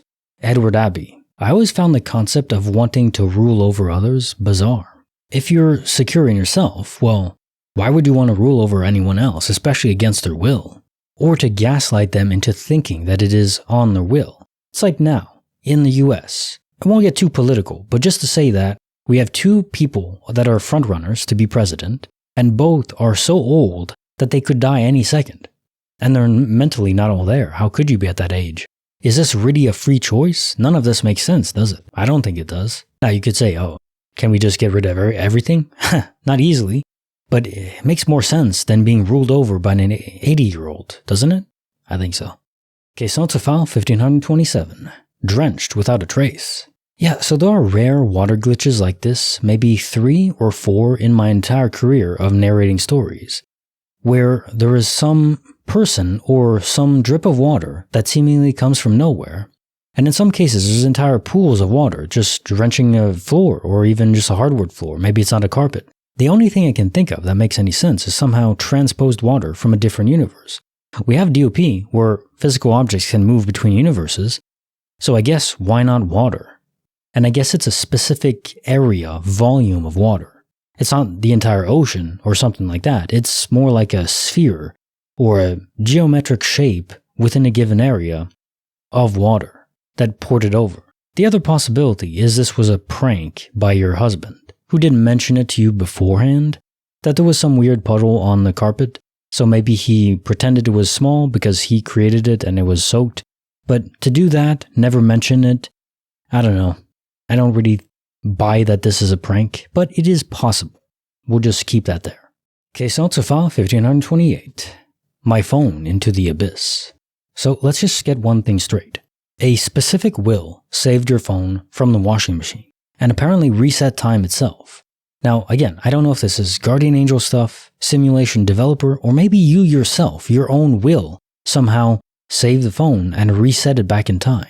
Now, of course, this is not conscious. If it is you doing it, if people are saving themselves in different formats or saving their objects, bringing them back, well, there's no clear explanation of how you do it. I don't think it's a duplication event within the same universe. I think it always involves a multiverse. But if it is involved with your own will, that is such an ability that transcends what we're accustomed to, beyond any sense we might have or any ability to manipulate the normal world. And it's just so clear. It was offline when you checked the app, and then it was online when it was on your bed. This was a reset in time, some sort of DOP. But why would it do this? I mean, it's just too specific. You know what I mean? There's no way this is random. Impossible. And now time for the quote of the day. If you want to make an apple pie from scratch, you must first create the universe. Carl Sagan. Wouldn't that be funny if God exists or some sort of God or creator? You could say a creator makes the most sense to me. What if he just created the universe because he wanted to experience food? That'd be funny though, because it took 13.8 billion years to get to this point. So that's a long wait for apple pie or cake or anything. It's worth it though, I think. Okay, Sounds of File 1529. The Butterfly Sanctuary Anomaly. Okay, so here we go. Fog makes a return. Often, but not always, fog is related to these transition periods where maybe it isn't real fog. Maybe it's some sort of interpretation by your subconscious brains. And not everyone's going to interpret the transition periods the same way. Or just making sense, not of a transition to a new universe, but just a sort of derealization of the local area. So you weren't reading that forest trail for a good portion of it. Good thing it happened to someone else that you're with at the same time. When this happens to someone alone, it could definitely genuinely drive them mad. How could it not? Stuff like that is not supposed to happen to us.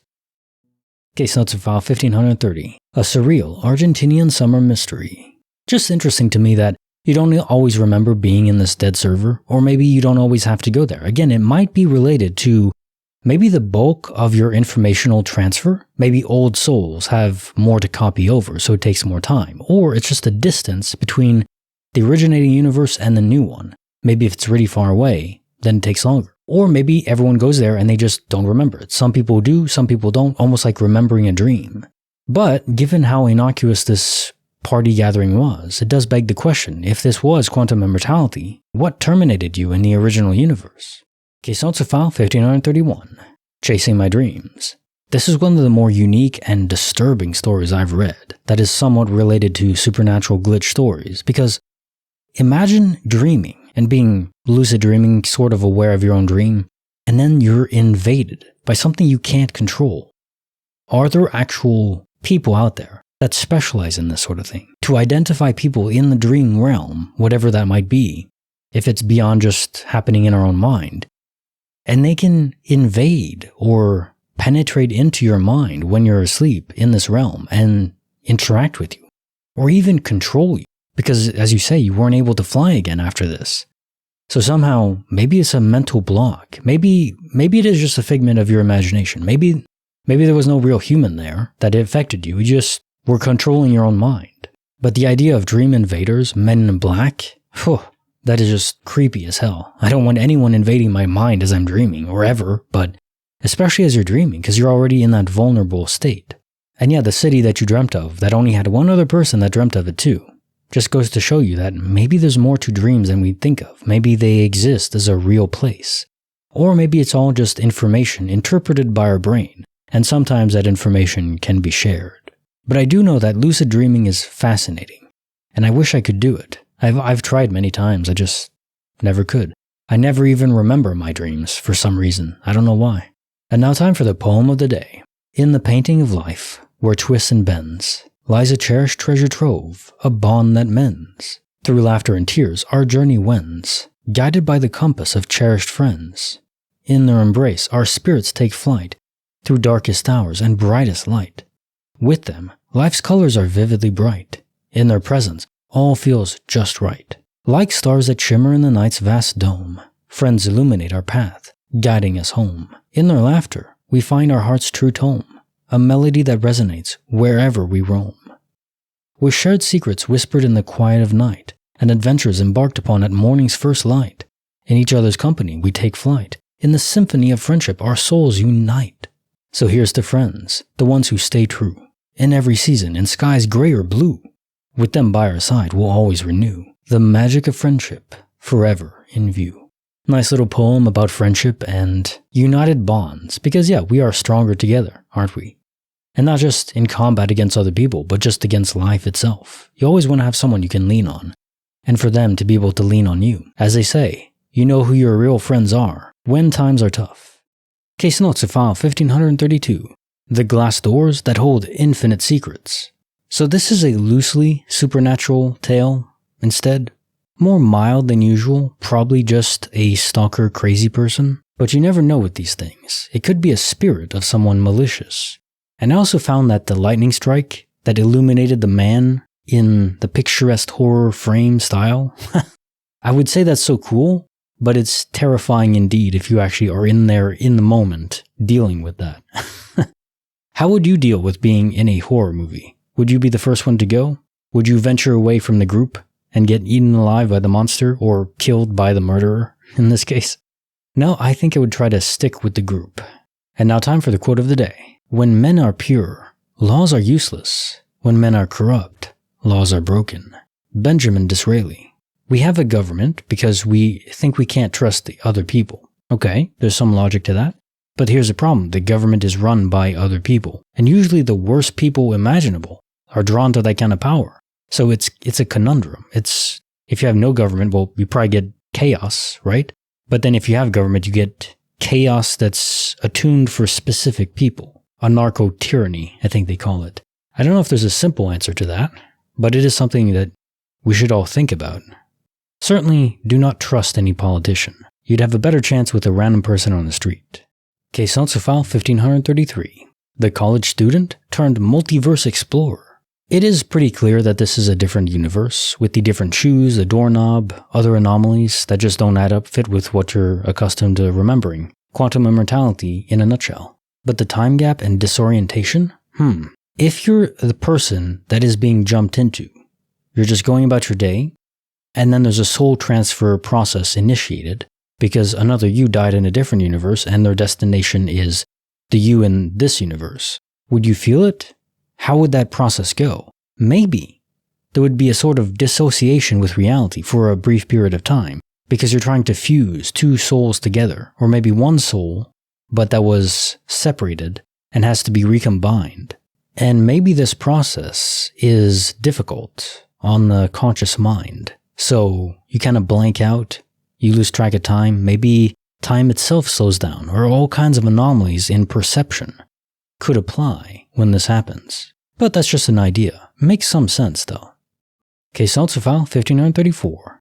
Past lives and present fears. So I don't know if this is actually a past life, but I do think you pulled information from the tapestry of time, so to say. The future is in flux and there's so many possible futures, but the past, at least for any given one universe, is concrete. It's already done. It's already written.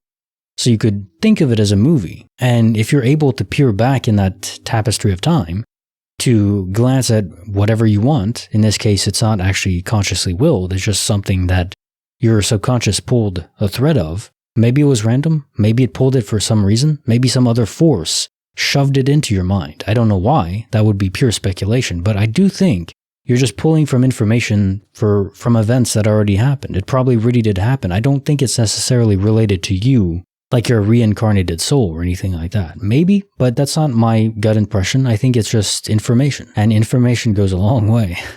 Now time for the joke of the day. How does the ocean say hi? It waves. Bye. Case notes file 1535. My mysterious time warp on a country road. Space-time portals, baby. Nothing like a good space-time portal to get the day started. Or in this case, end the day. It would be so trippy. I wonder what the average rate of a space-time portal encounter is. Because some people out there drive hundreds of thousands of miles and never encounter them. Or maybe they do, but it's such a small event that they don't really notice. If you're driving from LA to New York or something like that, a really long trip, you might not even notice if you encounter a space-time portal and you're on a highway or freeway and everything looks kind of the same, and maybe you zip forward a bit or zip back a bit, 5 minutes, 10 minutes, you probably would never even notice it happens. So maybe they're more common than we realize, we just don't appreciate them. But when it's a big event, like on a country road where things are not quite as similar to each other every passing, mile, and when it's such a huge jump in time, there's just no way to avoid it. Now, maybe this is aliens. I mean, if you're dealing with time loss and weird anomalies like that, the car never used gas, so if an alien did possess the car or, transport it, it was the whole car, not just you. Which is an interesting point. If an alien can abduct someone from a car, but they take the whole car, damn. The ship must be pretty big and relatively invisible because this was sort of in the daytime, approaching evening or dusk. So aliens, fun, but probably just space-time portals. Yeah. Unfortunately. Case notes file 1536. A Tale of Midnight Mystery. It's a consistent pattern where these presences, ghosts, whatever you want to call them, affect the EM spectrum or electricity specifically. So lights can flicker or they can just cease to function. The gap, the connection inside the wall maybe just doesn't flip, or something enables it not to bridge the connection. And really, I don't know what they are. Shadow beings, human souls trapped between quantum transfers, or ghosts, or whatever you want to call them. I can't tell you what it is. All I can tell you is that they do have an effect and presence in the material world that we can feel directly and also see in electronics. The only good news about this is they are rarely ever aggressive or malicious, even though it kind of feels that way because we fear the unknown. And now time for the poem of the day. In the shadow of towering odds we stand, with courage forged from fire, hand in hand. Against the tempest's roar we boldly stride, each challenge faced with hearts open wide. Though mountains rise and darkness looms, our spirits soar, dispelling gloom. For in the depths of our resolve we find the strength to conquer, the will to bind. Through valleys deep and trials dire, we stoke the flames of our inner fire. With every step a battle waged, against the tide our dreams engaged. With faith as our shield and hope our guide, we march as one, with purpose tied.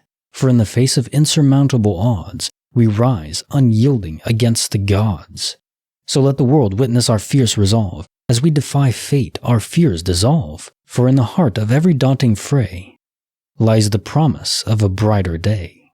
Nice little poem about courage and perseverance. So yeah, press on to the brighter day. Case notes for file 1537. The train trip that warped my mind. So these kinds of future knowledge events where you dream it or you just envision it, maybe you're not asleep, but it doesn't really matter. The point is you see the future of the universe you occupy, which is incredible because there's so many possible futures. If multiverse theory and quantum reality is all correct, which I think it is, then there's almost an infinite number of possible futures. So how does your mind know to select the correct one? This brings us back to replay theory. We are not currently actively participants. We are just living what we already chose. We were players at one point, and now we're just watching the replay of the choices we made. That's a possible way to explain how our minds sometimes know exactly what future is coming. Because to a certain extent, and how far into the future, I don't know, we've already played the game. It's almost like infinite potential derivatives, like AI image generation, where it can use all the knowledge it's already accrued and spit out something that is somewhat new, but based on things it already was fed. And that is sort of reality. We're all building from a base layer of fairly simple blocks. But if you abstract enough layers up, you can get almost infinite variation, although some may be incoherent. File 1538. The ER illusion, when reality plays tricks on my mind. Yeah, this is multiverse sight. There's no other explanation. It truly was your brother from a different reality. There's no other reason he would see you and then try to communicate with you through glass as if he knew you. Because he did. It's a simple, elegant glitch. Easily explained, but still incredible. Whispers of the staircase. So the air moved around you, creating a form of wind. Does spirit projection actually materialize energy, the spirit, into a physical form enough to actually move and interact with the atmosphere? I guess it does, if this was spiritual projection, which what else could it be? Multiverse sight, maybe? But it's more than just sight because you felt the air on you as he moved behind you. So I do think it's spirit projection. Now time for the poem of the day. In the quiet corners of forgotten cafes, where time waltzed with shadows, our paths converged, like two lost stars, drawn by cosmic strings, unseen yet felt. You, with eyes like midnight constellations, and I, a wanderer seeking solace. Our gazes collided, a celestial collision, a secret pact forged in clandestine glances. The air hummed with anticipation, as if the universe itself held its breath. And in that suspended moment, we became more than mere mortals. How did we meet? Ah, that's the enigma. A riddle whispered by ancient winds. Perhaps it was a scent of jasmine tea, or the echo of a half-forgotten melody. Did you drop your book and I my pen? Or did we both react for the same sugar cube? Fingers brushing like delicate moth wings, leaving behind traces of stardust. Our memories entwined like ivy vines, yet the details remained veiled, A tantalizing mist? Did we collide in a bookstore's narrow aisle, or share a bench beneath a rain-kissed tree? I choose to believe it was orchestrated, a symphony composed by unseen hands, notes written in the margins of destiny, leading us towards this mysterious rendezvous. And so, my love, let us revel in the mystery, for it is the gaps between stars that ignite wonder, and in our shared silence we find peace, two souls entangled, dancing on the edge of infinity. This could be titled Cupid's Arrow. How we meet someone that we're eventually going to fall in love with is so mysterious and so coincidental in many ways. Maybe it is all orchestrated and planned, or maybe it is just a quantum foam of reality. You never know what's going to happen, and that is why it's great. Cupid's Arrow. Out. Case notes for file 1539.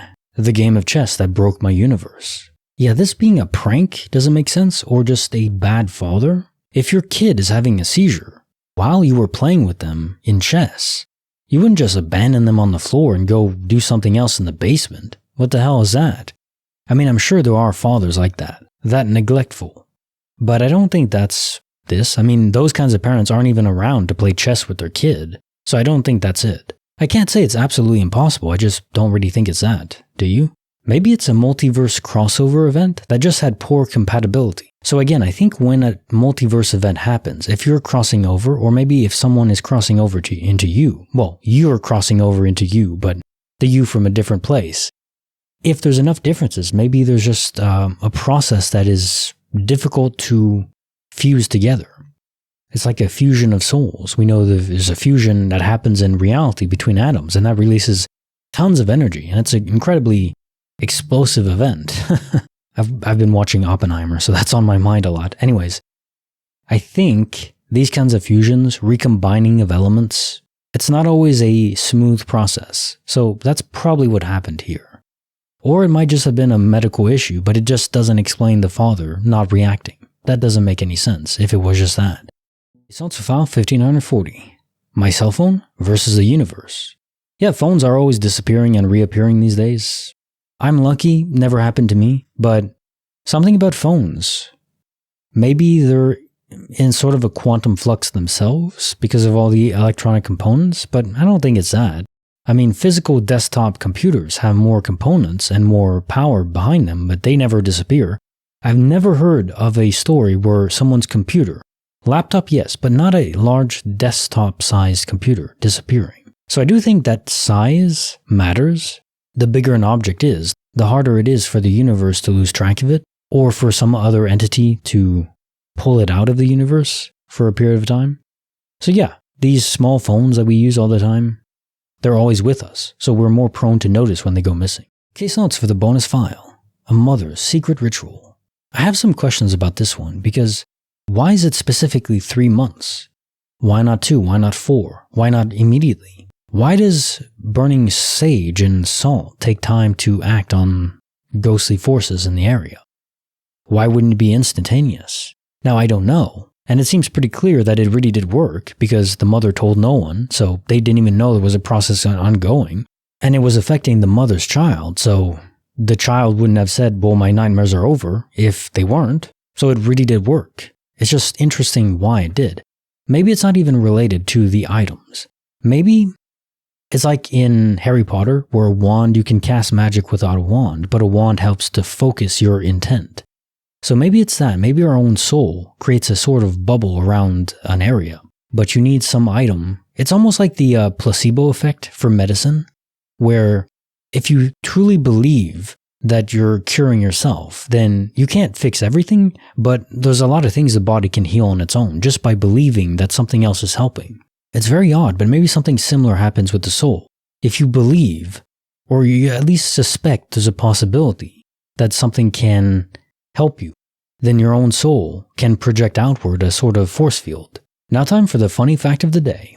The unicorn is the national animal of Scotland. It's been a symbol of purity and power in Scottish heraldry for centuries. Isn't that just cute? I think it's cute. An actual mythical creature that doesn't exist, as far as we know, is the national animal for Scotland.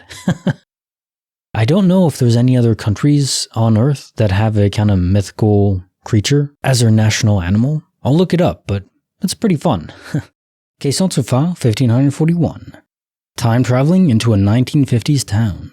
So, space-time portals usually focus on specific areas that you have to physically pass through, a point in space and time. So it's weird if you crossed into one, but then exited the town in a different geographic area, a different road, the other side of town basically, that you somehow crossed back through the same space-time portal that took you back to your originating time. And usually they're very brief. This is such a massive jump to the past, it's confusing. So it probably was that you weren't physically there, you were just seeing it. There's other stories about people seeing towns that aren't even there. But sometimes the inhabitants of that town are aware that the people there don't belong, the yous, the visitors. It's almost like you're an accidental alien. Very bizarre. Question File 1542. The Lost Silver Necklace. Yeah, so again, finding a lost object, an item that you cared about, with a vacuum. There was another story pretty recently about one person finding a skeleton key to a cabinet that was in the rug, and they were just vacuuming years later. They weren't supposed to have lost it. Their dad was pretty upset, or figured they would be. And he just found it there. So now a necklace too? Is there something going on with rugs or vacuums? Is there some way that the lower pressure environment makes it easier for an item to appear in? The thing is, the difference in pressure isn't that great, so maybe not, but with vacuums coming into play, we have to ask the question. Now time for the poem of the day. I'm lost in the forest, lost in the wood, surrounded by trees, encompassed in myth. Who lives in the forest? What lurks in the wood? Secrets surround us. What darkness is this? Folktales and heroes and things that are hid. Don't talk to strangers or get lost in the wood. Men of the forest, all dressed in green. Things we don't speak of, perils unseen. Keep to the path. If you pass through the wood, hear the trees whisper.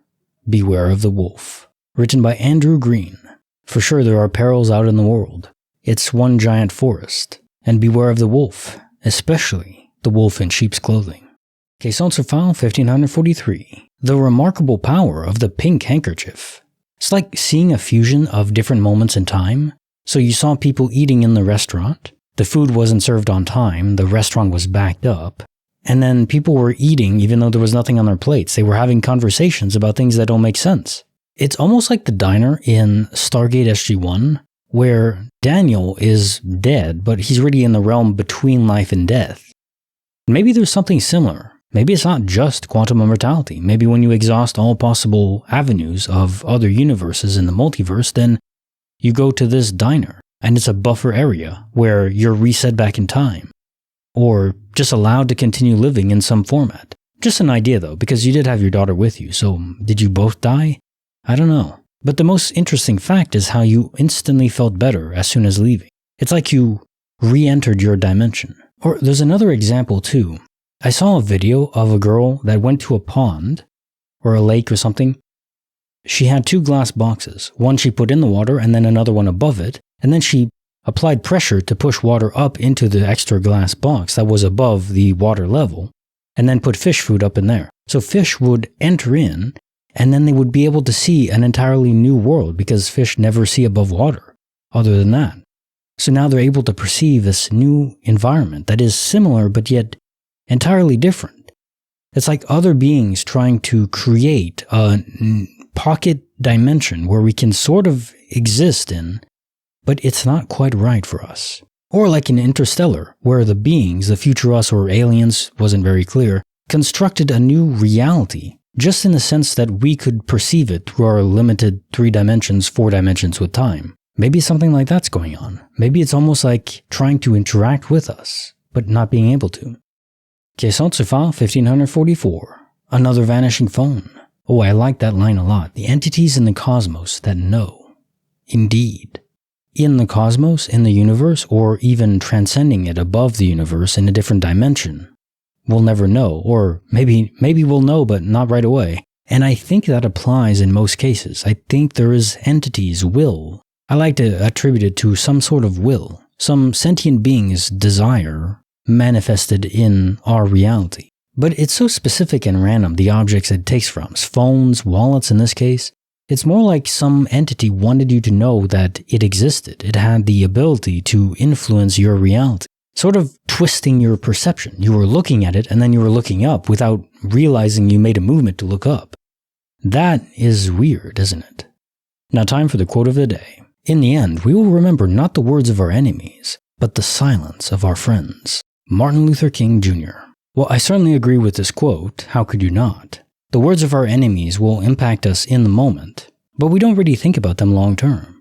But if our friends, our family, they disown us or they just forget about us, they don't talk to us anymore, how could that not impact you?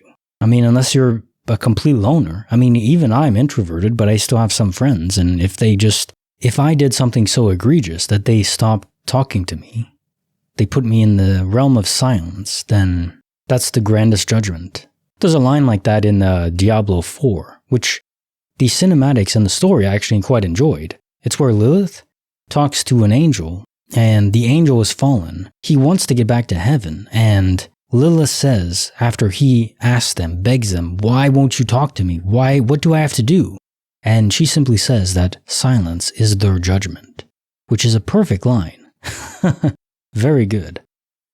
Like the video, subscribe, hit the bell. Kinetic Symphony signing off.